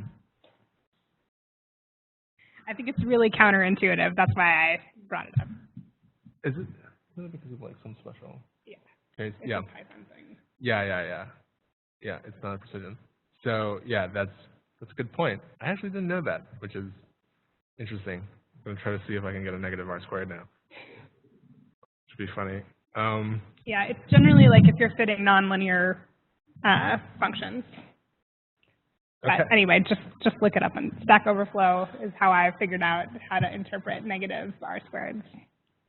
So everything I know is from Stack Overflow. True, that's true.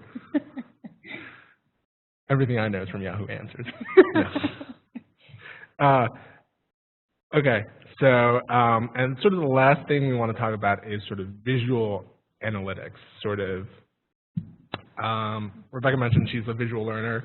I'm sure a lot of people out there are, and sometimes plotting your model against the data sort of gives you a very good interpretation of what that is.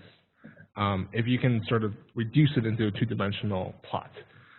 And here we have sort of just the sample data set that is labeled and various classification model forms deployed on that data set. And you can sort of see how they operate. Nearest neighbors sort of just cuts the space into what is near each other. It gives you sort of organic blobs. Linear SVMs are just sort of straight lines. They're trying to cut the data in that dimension. RBF SVM is more sort of gradient based. Decision trees are sort of blocks. They're just cutting by blocks. And the list goes on. So LDA is again a very sort of linear method.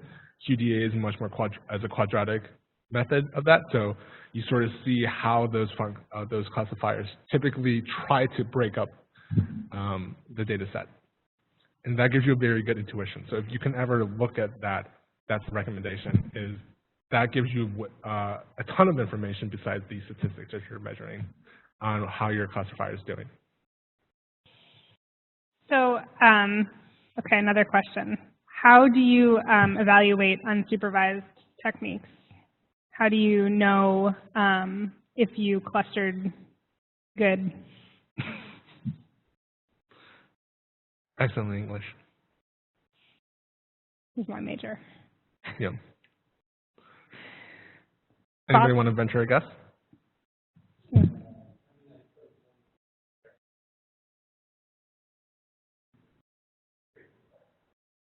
Sorry, actually, even I can't hear you, so I'm imagining. One way is clerically, so just visually looking at something and see if it meets some straight-face test based on your experience. Okay. Right. Yeah, so like one common example is trying to decide how many clusters you think there should be. And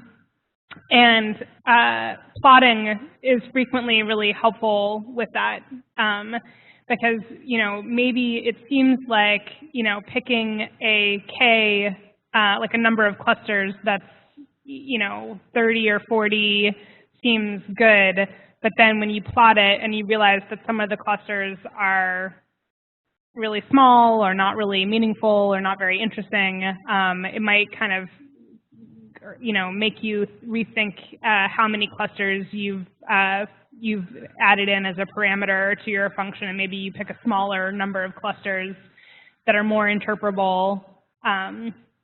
But yeah, so we have another suggestion from Lily, who says you have to make relative observations. So that's another really good suggestion, is that you use different techniques and you compare them to each other. Because as you know, with unsupervised learning, there is no correct answer. So there's no way to score it. There's no score. Although, now that I just said that, if you're sort of interested in the concept of scoring for unsupervised learning, there is this sort of interesting implementation in Scikit-learn called silhouette scores, which you can look up later, which is one visual technique of kind of evaluating your selection of the number of clusters for an unsupervised approach. So you could kind of play with that and see what you think. I have never really operationalized the silhouette scores the way that I would for like a supervised method, but I think that they're interesting and they may be worth checking out if you're curious about that. Mm. And okay, so I just want to end on just one last note, which is that Scikit-learn sort of covers a large portfolio of model families and model forms, and it's sort of where you should start. But it's the realization is that ultimately what you should do should be the best, what you think is best for your problem in your data set in machine learning, right? So never feel constrained by scikit-learn. Never feel fearful to like leave what has been implemented and try something that you think is better suited to it. So even though this is it's the intuitive first step, it is definitely not the last step in your process. And so that's just sort of one thing I want everybody to keep in mind of. I think we're at 3, so do we want to take a break? We'll take a 10-minute break and come back at 3:10, and then we'll cover 2 demos for everybody. And then we'll be open to questions. Okay, we'll be back at 3:10.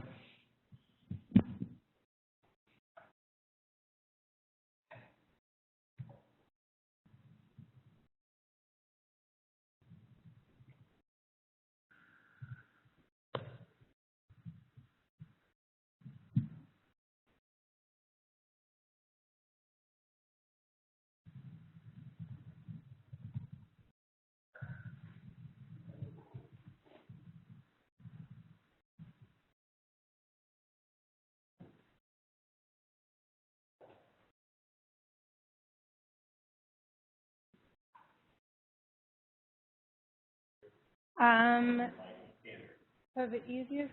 Is it going through there and going up to the 5th floor? Yeah, probably the 5th floor. Or can you take the elevator? Can you get the cafeteria in here? I literally.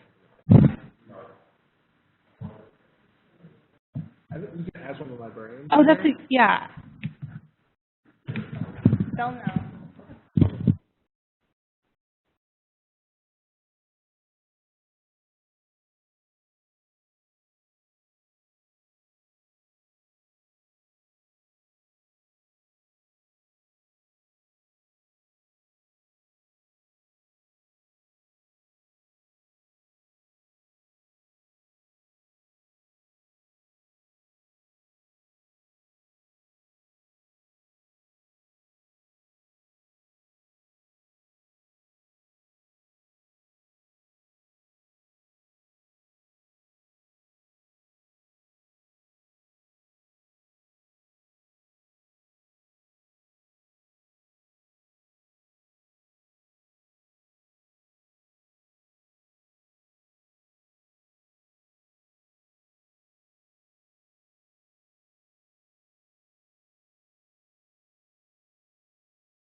So we'll begin in just a minute.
Let's get started?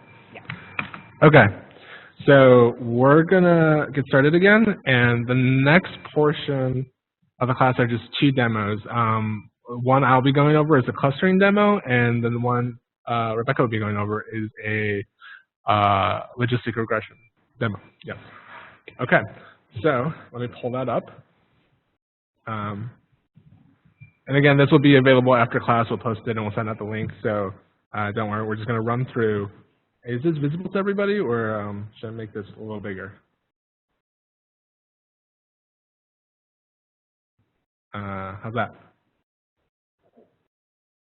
Okay, perfect. So, are there anybody? Is anybody from NIST? Yep, awesome. So this is something that'll seem surprisingly familiar to you. So what in this demo we're doing is we're going to try to cluster NIST headlines from their web page. So for people who aren't familiar with NIST, just a little background is NIST is the National Institute of Standards and Technology.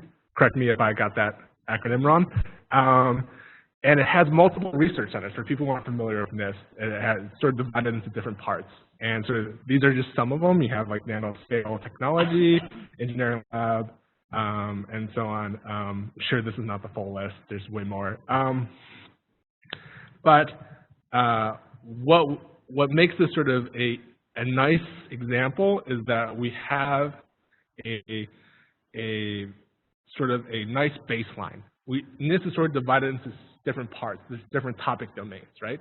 And sort of the intuition here is if we were to scrape the news that comes out of NIST, would they break and cluster into those different domain topics, right?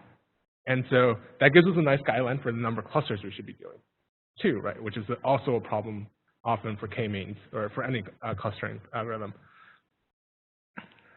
So here we're just going to go through Python, and then this Jupyter notebook we'll post online later that you can run through yourself with the code.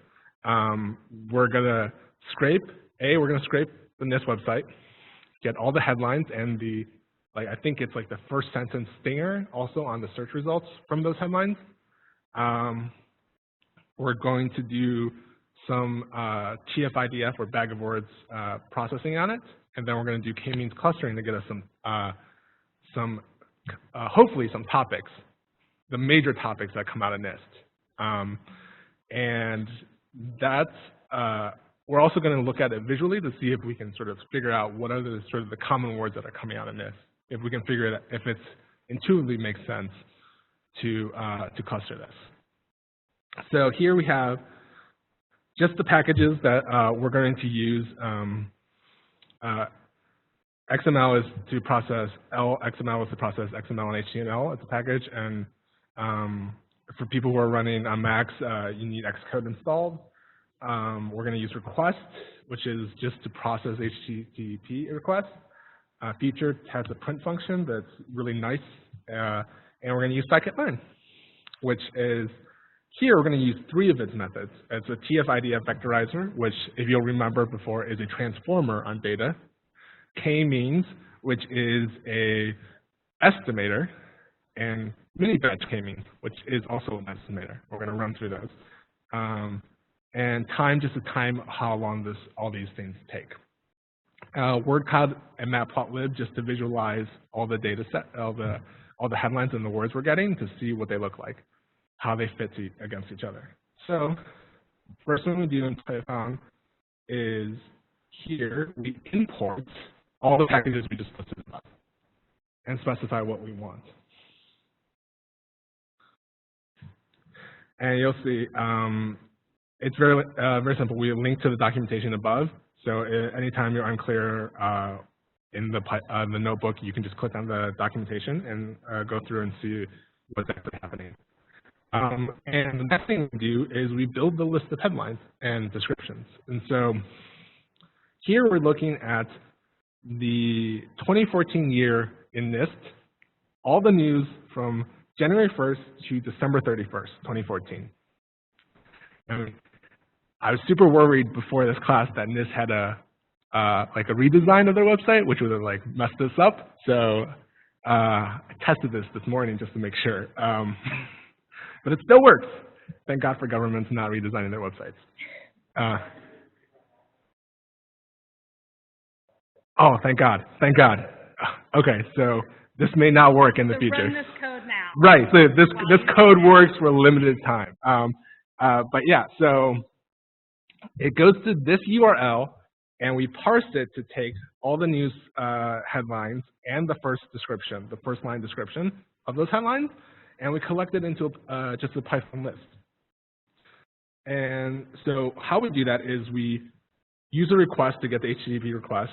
We use LXML to traverse the XML div tree, and then we pull the specific divs we want that we've identified that are both the title and the description.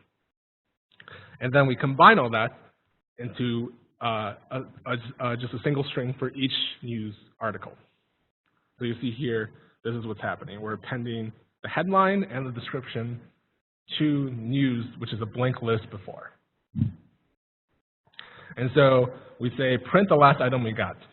And for people who are from NIST, maybe, I don't know if this is familiar to you, the last item in 2014 is a new NIST online database, the NIST Polycyclic Aromatic Hydrocarbon Structure Index recently, a new website containing a wealth of information on polycyclic or aromatic hydrocarbons was made publicly available by NIST. I have no idea what that means. Like smelly hydrocarbons? I don't know. I have no idea. Okay. Not my kind of science. I'm just going to say it's probably about peanut butter, because I know NIST touches peanut butter in some way, and I love peanut butter. I love peanut butter. So I'm just going to assume it's about peanut butter, and they're making my peanut butter better. Oh, okay. So they're keeping these out of our They're peanut keeping butter. it out of our peanut butter. Purity. They're doing their job. Peanut butter purity. Oh, God, yes. Okay. So, right. And so, like, this is just, like, one example of the headlines coming out of it. And naturally, you would think, like, the center, you would hope that the center that deals with this topic releases its own, is part of its own member, right? It doesn't share a membership with somebody else, hopefully. And so we'll see if that happens. What are the general topics that come out of NIST? And so before we do that, let's visually explore all the headlines and what are the words that constantly pop up. So let's build a word cloud and toss out, and you've probably seen word clouds before, and toss out, like, you know, NIST, the word NIST, you know, the acronym for the National Institute of Standards and Technology, you know, and probably new, because I'm assuming there's new gets used a lot in articles, right? Because there's this new standard, new technology, whatever. And so if we look at the word cloud, I don't know if everybody can see this. For the folks at NIST, do any of these words look familiar to you? I'm guessing Baldridge. And I just got an eye roll from the person at NIST, so I'm guessing that's something they're familiar with. So like forensic, I know like NIST deals with, did part of the 9/11 examinations. You know, science, obviously, I would hope science comes up a lot. And so like, this is a good like visual examination of like, can we, looking at these words which are common, these are the top words that show up, can we sort of break them into categories ourselves, right? Is it intuitive?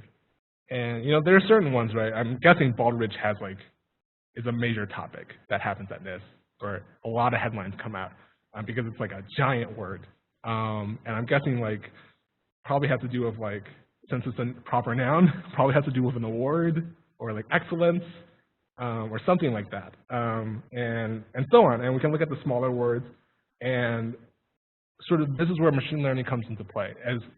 Like our mind can sort of intuit a pattern, but we're bad at humans are bad at sort of figuring out the nitty gritty of each of these words and comparing them and developing clusters for them.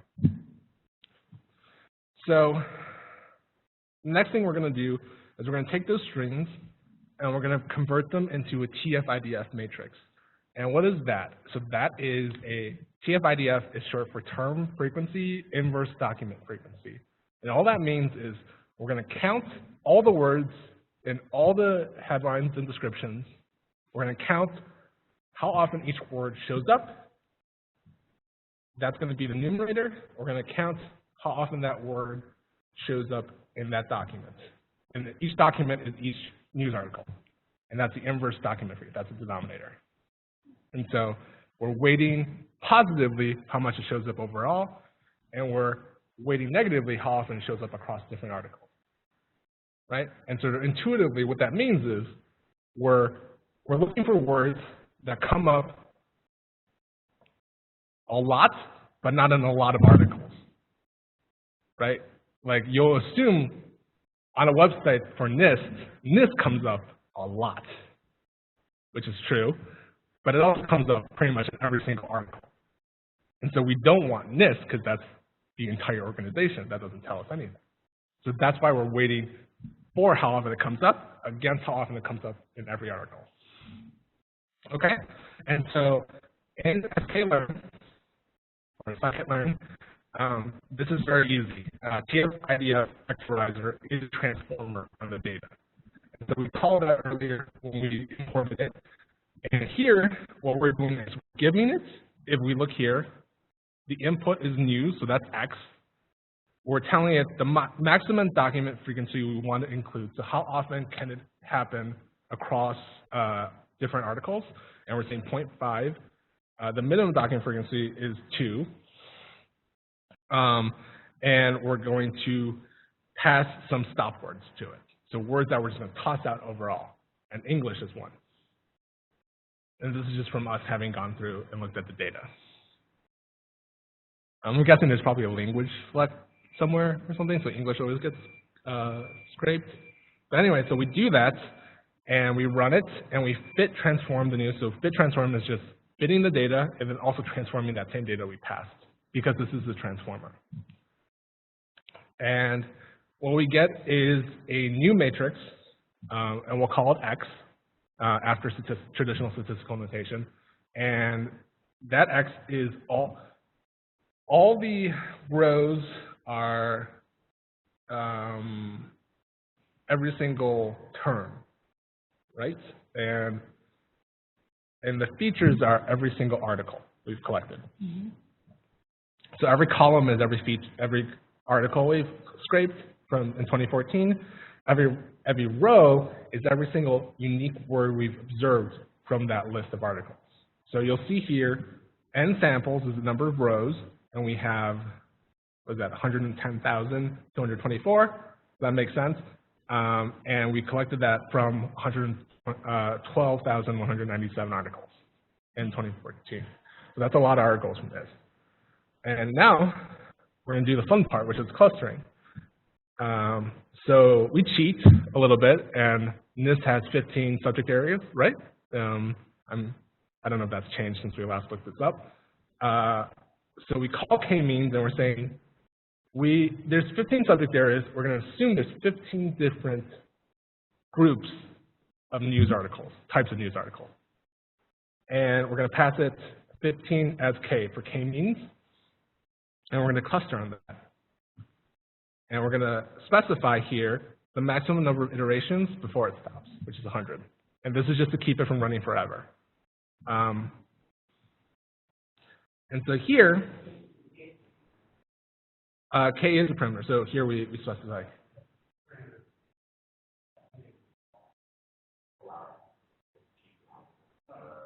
Oh, okay. So in k-means, no, you have to specify it. there are some sort of automatic diagnostics you can do, and sort of some guidelines typically to like figure out k-means if you don't have an intuition on it. Like the first thing I would say is like, as somebody who knows what you're dealing with the data, and they probably have an intuition about how many clusters you should have. And the next thing is you should overestimate and work your way down and try to find the right number of clusters. But yeah, there's the silhouette analysis trick is like one way you can come up with a score for different values of k. There's also the elbow method that you can Google that and see if that seems useful. But I think generally, to be honest with you, people just pick like a random k. And like random means different things, you know, based on how much subject matter expertise you have. But I'm just being real with you. Like generally, you're just guessing. Right. And so that's why I would say like the first thing you should do is ask somebody who deals with this data. Make a smart guess. Right. And so like 15 is probably as smart as guess I'm going to make, having no knowledge of NIST. And Googling NIST, how many subject areas? Like my question was, how many subject areas NIST? And it gave me 15. So that was my guess. So I actually would pick 16, but I'm not going to tell, well, I actually do mean that, but I'm not going to tell you why until after we see the results. She saw them already. That's why she can pick 16.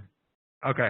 And so this code is here, and we call KM as the estimator, and we pass it the parameters. We're saying we want 15 clusters. We're going to initiate it on the mean, and we're going to do the max iteration, and we're going to fit the data, the X we defined already, the TF-IDF matrix. And here, we're going to get all the cluster centers. So in k-means, if you look at the documentation, it'll pass back an attribute called cluster centers, and that's the center of each cluster of the 15 you've asked for. And so we can sort those, and from them, we can pull the nearest terms for each of those centers. And what we're doing is we're pulling the top 10 for each of those centers, each of those 15 clusters, and we're looking at those terms together. And so without further ado, these are the 15, we're going to show the top 8, I guess, because they don't fit, clusters in no particular order of topics from the terms themselves. And so let's see if we can find Baldridge. Cluster 4, right? So is it literally called the Baldridge Excellence Award Performance Program? Oh my God, so we literally got it in order. So I'm guessing a lot of those articles come out all the time. So there's probably a President Institute like report for cluster 5. Cluster 6 is like forensic science committees, new standards, and so on and so on. And so you can see that, oh yeah, so like Hollings Partnership Manufacturing, MEP, is like, I think a specific program or something in this. And so, in fact, I don't think these are the 15 subject areas, but these are sort of what gets reported the most in this.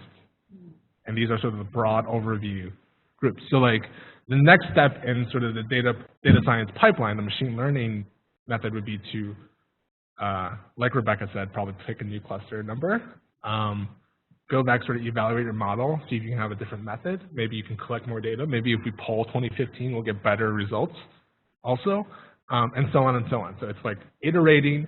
Sort of the advantage of machine learning is the ability to rapidly iterate, to rapidly sort of fail often, I guess is the buzzword or buzz phrase. So that's what makes Scikit-learn fit so well with it, because if we can put our whole pipeline into a program, we can iterate again and again and again on new data, on new methods, on new models, and so on and so on. And that's the strength of it. So this is just a first instance. I don't know. I was really hoping for peanut butter. So let's look at the clusters.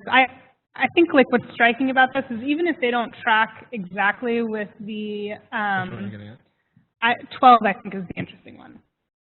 Even if they don't track exactly with the subject matter areas, I think what's interesting about them is how coherent they are, how coherent the words are. Like they definitely feel like they go together, except for cluster 12. Work, cloud computing, RPKI, electron energy, terrorist, strategic methods, roadmap. So like that one is, to me, completely incoherent, right? So why is that? Why did we get a cluster with so little coherence? Yeah, so that's why I said 16. So if you know there's 15 clusters, pick 15 plus 1, because 1 is the catch-all for the random stuff that doesn't fit in anywhere else. So then you can have better separability in the 15 that you're expecting, right?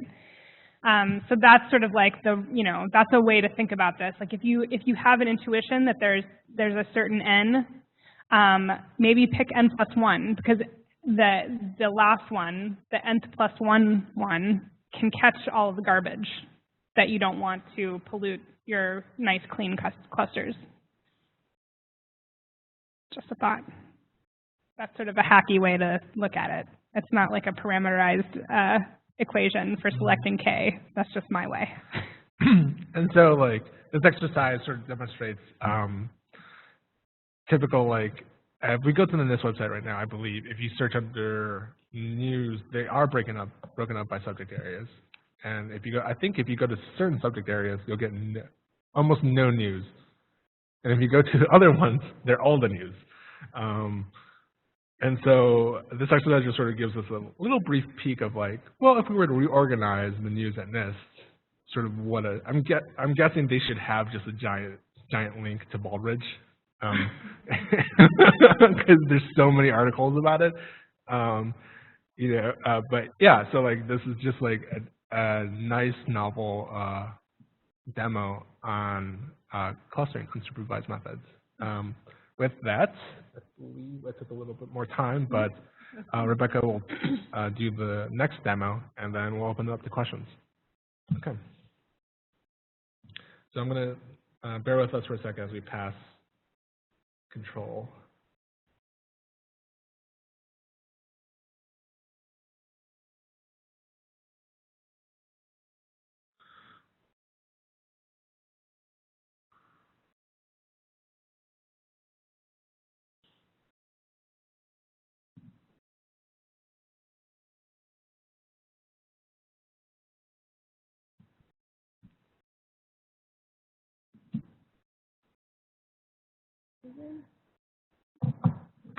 Okay.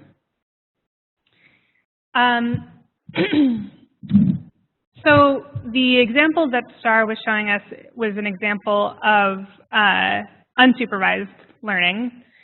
I wanted to show you just a quick example of supervised learning, in particular of classification. I personally have an affection for classification. I think that, in practice, when I'm talking with people about a problem that they want to solve, I think generally it turns out that what they're looking for is some kind of classifier, because what they want me to do is tell them, like, do I go right or left? Like, where do I send the resources? And like classifiers are really good for that. They're, they're nice. They feel sort of decisive, right?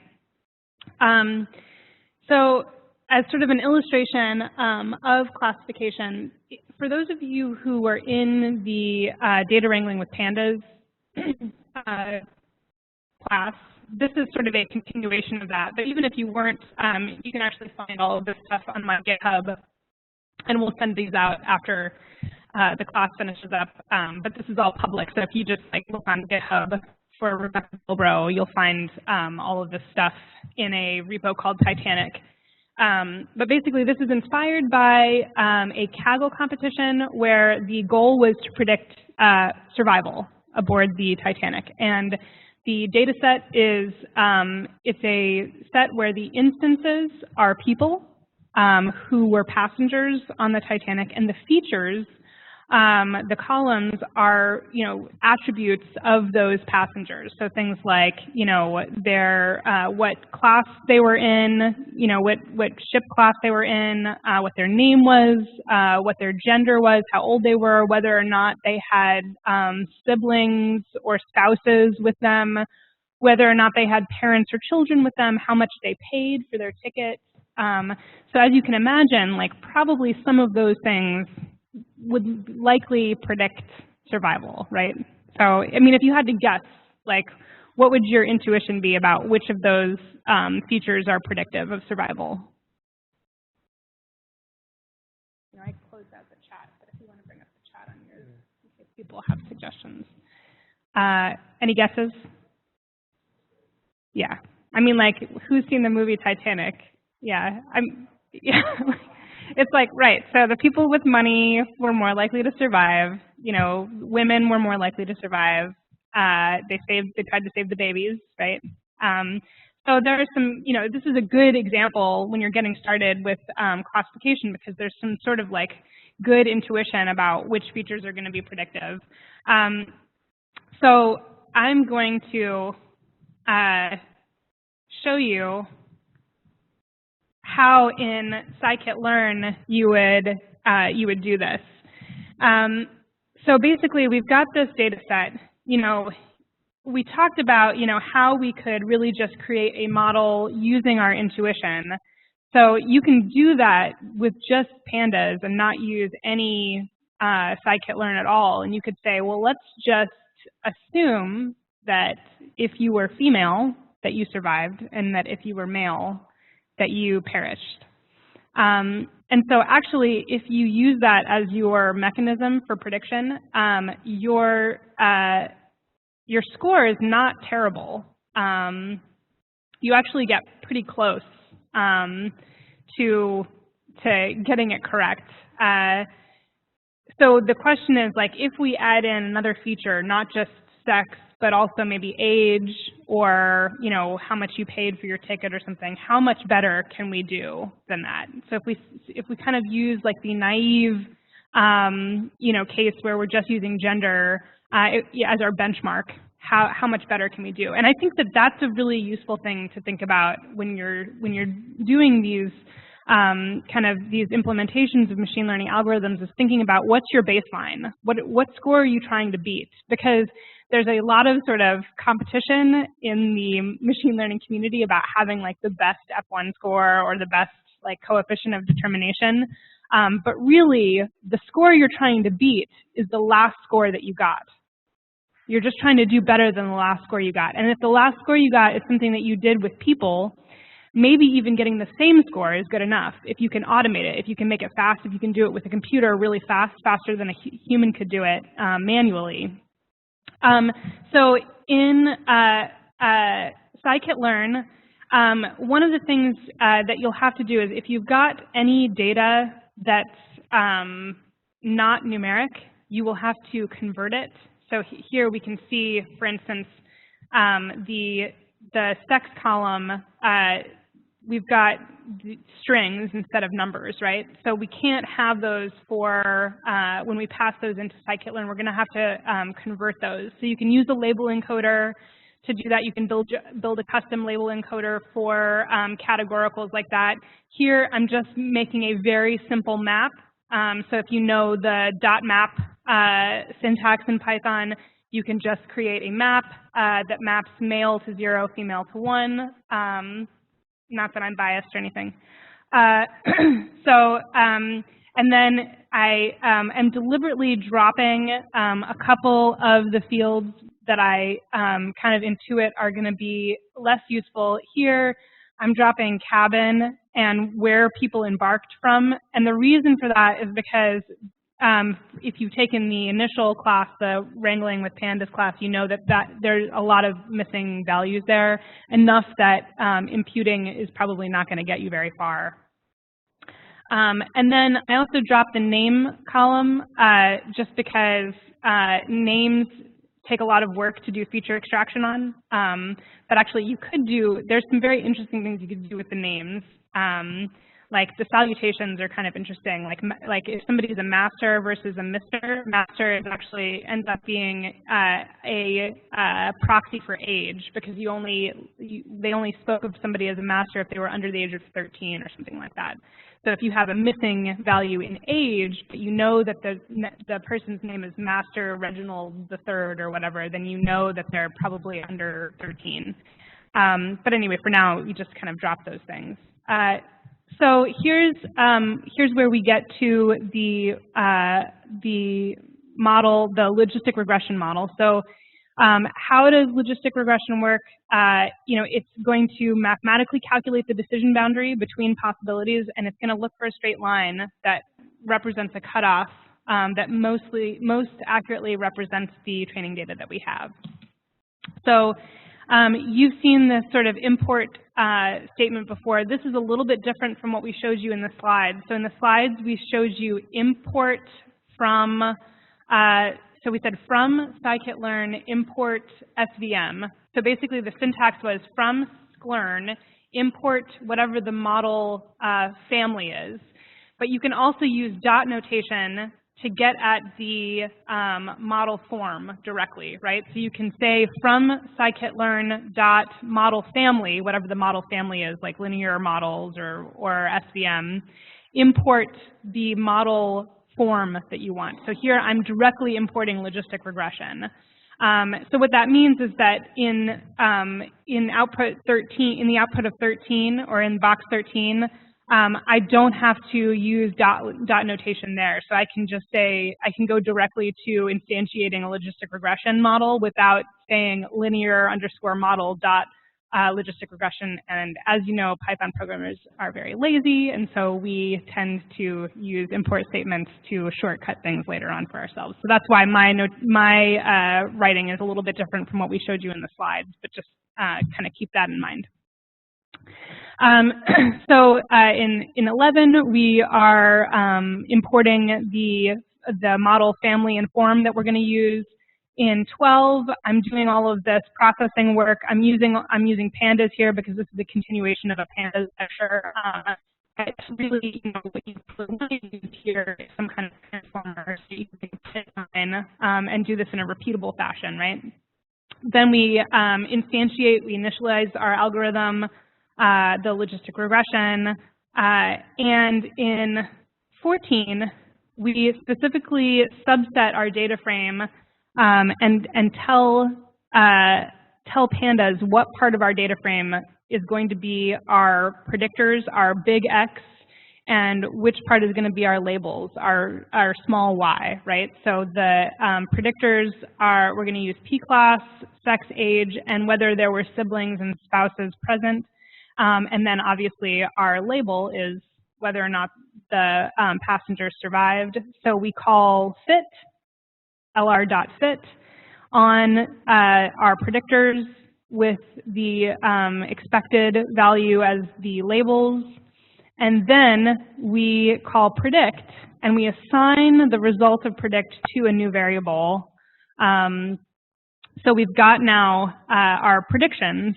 And you can use this syntax to actually submit your own Kaggle results. Kaggle will score them because they actually have a test set reserved of passenger data that they didn't give you, so they can actually test how well your model works. And you can kind of go back and forth and experiment with tuning the parameters a little bit. You can also experiment with cross-validation yourself. I told you at the beginning of this that we would show you kind of how to experiment with breaking X into training and test sets. In order to do that with Scikit-learn, all you have to do is import cross-validation. So here in 16, we're importing all of cross-validation and then specifically importing train test split. A lot of people actually alias this to TTS because laziness. So you can do that in Scikit, or you can do that in Python by saying import train test split as TTS. So then later in box 17, you can do something like cross-validation.tts or cv.tts. So we do a lot of aliasing to make things easier on ourselves. But here, we can use cross-validation after we fit to do a score. And we can see from our score basically how well we're doing. We can see that we've already beaten our naive method that just used gender. So now we're at 82%, getting 82% right. Before we were getting something like 78% right. So that's a pretty big improvement. And so then the question is, can we do even better with other kinds of models? And so actually, if you kind of explore this later, you can see what the results are if you use a random forest. We've also got SVM here, so you can see what happens if you use a support vector machine classifier. And one of the other kind of things I've included here is some visualization tools that you can use to assess how well your different models are performing. So this is sort of a classic confusion matrix, but made a little bit more interpretable, I think, by kind of labeling specifically the two classes, which is whether or not they died or survived, and then also these different scores that Star talked about earlier in the slides, the precision score, the recall score, and then the harmonic mean of the two. So what's kind of nice about this is you can see, the darkest red colors are places where the model is performing the best, and the lightest colors are the places where the model is performing the worst. And sometimes you're going to have a higher tolerance for certain kinds of error than others. And so it's worth it to kind of experiment with multiple models to see which ones do best in which ways. So you can see, when we compare the scores for our random forest and for our SVM, precision and recall are impacted dramatically by the kinds of model that we've selected. And I feel like looking at this visual representation really brings a lot of insight that kind of looking at the static outputs of this sort of classic report, maybe don't do as well. So you're welcome to kind of check that out later as we send you these code snippets. So in the last 10 minutes we have here, I would like to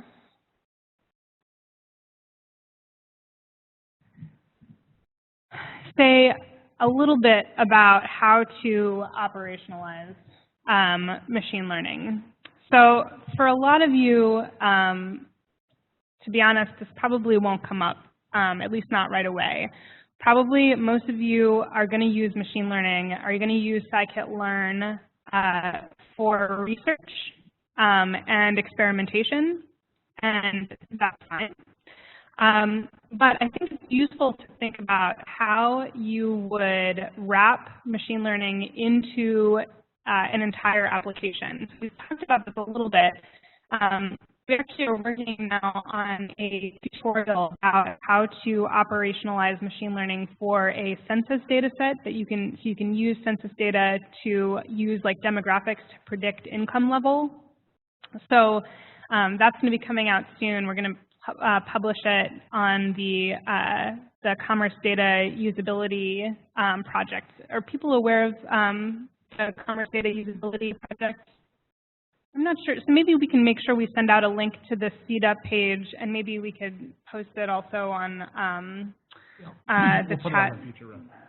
Yeah, so we'll make that available. But that's another place to go for kind of resources and tutorials. But we're going to be posting a tutorial about operationalizing machine learning. But what I would like to at least suggest is that you think about this diagram as the kind of the abstract representation of how machine learning applications work. And maybe this is, a little bit less towards the work that you'll actually use and a little bit more towards just becoming more aware about machine learning applications in the wild, the ones that you interact with and the ones that you use in life.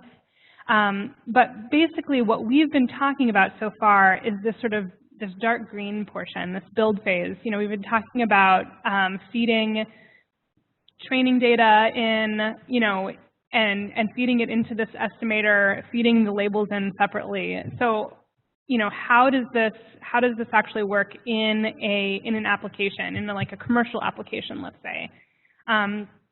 So in a commercial application, you have this entirely separate operational phase where, you know, somebody comes and kind of interacts with your site and gives you new data points that don't have labels, and your model that you've built during the build phase executes a prediction on these new instances that come in.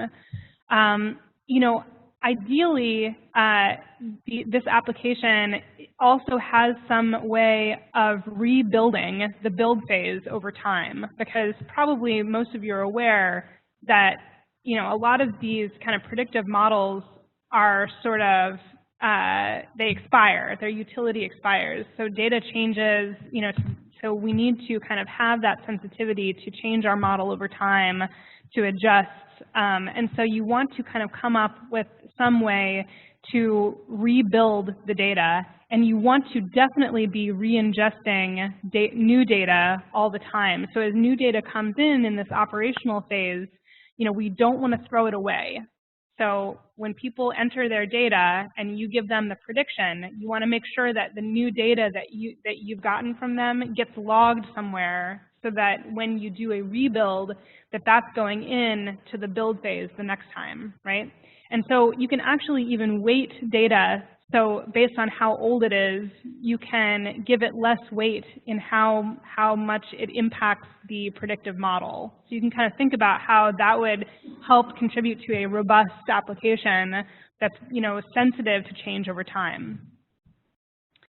You know, we thought it might be interesting in the last couple of minutes to talk about some examples of you know, applications that we interact with routinely that are kind of examples of operationalized machine learning. So based on what we've already told you, does anybody have a sense of like an example of a application that they use that now you sort of realize, now that you know what machine learning is, that actually is using machine learning under the hood?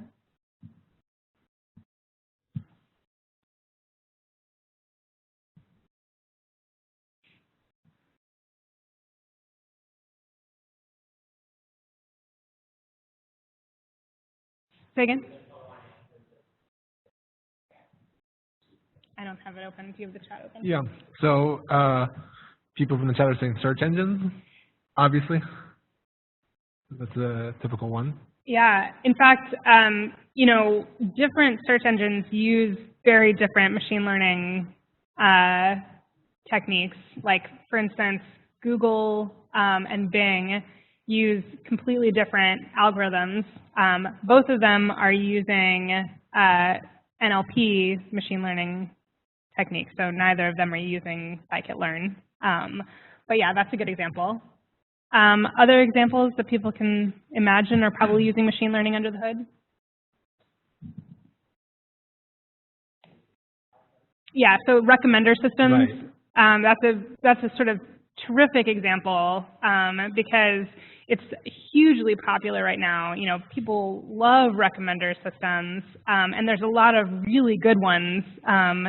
You know, there's a lot of not good ones, and there's a lot of ones that sort of started out not good and have gotten better over time. Right. So you'll, like, if you ever notice, a lot of recommender systems, now that you sort of have an idea of machine learning, they sort of fail when a new domain gets entered. So let's say a major web store decides to start selling clothing for some reason, where they have never done that before, and because they have no data on that, that all those recommendations are off, that they weren't recommending other clothing to it. So this actually happened to Amazon when they first started selling clothing. It was really funny was that if you were trying to buy a scarf, they were recommending books to you instead of other clothing or other scarves, because they didn't have any data to base that recommendation on. So that's one of those things that grows over time. That's sort of the pipeline, is that you're feeding in new data all the time. Yeah, but, you know, so if you've used like LinkedIn, you know, Facebook, all of these, social media applications are using machine learning under the hood. What they're trying to do is guess, the likelihood that you, like for LinkedIn, they're trying to guess the likelihood that you know somebody else. So when they propose a potential colleague to you, they're using machine learning to sort of guess people that you already know. And what's interesting is that in the beginning with LinkedIn, they didn't sort of surface that process very much, and so people were really creeped out because you would get this recommendation like, Sally Jones, and like you met Sally Jones last night and you feel like, Big Brother is watching, and it really creeped people out. And Facebook kind of had similar problems where, people were incredibly uncomfortable with how effective these kind of machine learning applications were at making these guesses. And there's other examples like I think Netflix. Netflix is a very interesting example where their use of their machine learning application has basically like completely shifted. So originally they were ingesting all this data about what kinds of movies and TV shows people like to watch, right? So originally they used this to help propose TV shows to you that you hadn't seen yet, but that were similar to ones that other people like you liked. But what they've done now is they basically used the coefficients, they generated coefficients to identify features of movies and TV shows that people liked, and now they are creating new content, new movies and new TV shows that have those features because they know that people will like them. It's like the classic example of House of Cards, which is like they knew like for some reason people like political thrillers, but they also really like Kevin Spacey in political thrillers. They were like, we want Kevin Spacey in a political thriller. How do we do this? And it was insanely popular, So I just think that's sort of this fascinating application, where they've, it's changing the way that content is created. And so I think it's useful, useful to be aware of how that's working in the wild. I think it's useful to think about how we can use machine learning here at the Department of Commerce to help, the people that we serve. But I think it's also useful to just be aware, how your data is being used to hopefully provide you better services, but maybe just being used to make other people money. So just something to be aware of. So we're kind of ending up here. We've got, 2 or 3 minutes left. And obviously, you are not going to write this down because we are going to send you these slides. But we did want to sort of give you some next things. I really want to repeat what I said at the beginning, which is that this is an incredibly difficult class to teach in 3 hours. People spend, their entire graduate career studying machine learning. People spend decades working on it. Our boss has been, studying machine learning for, more than a decade. It was really painful to have to squeeze everything into 3 hours. So we feel like, it would be really great now if you went out and read all of these books and the rest of the internet. There will be a quiz in 2 months. So these are some of our favorite resources, things that we read when we were starting to get into the field, things that taught us about machine learning, how to use it at work. And then here are some additional resources, things that you can check out that aren't necessarily books, but are just kind of free things that are out there. That MIT OpenCourseWare is terrific if you haven't checked it out. There's a woman named Rebecca Bilbro who apparently writes blog posts about machine learning in Python that you might want to check out. There's a bunch of videos that you can watch. The Binge Watch Machine Learning link is something you should check out. When you get the slides, you can click on that and it'll send you to a bunch of videos that you can watch. And then there's some stuff in R if you care. Not that we're biased. Just kidding.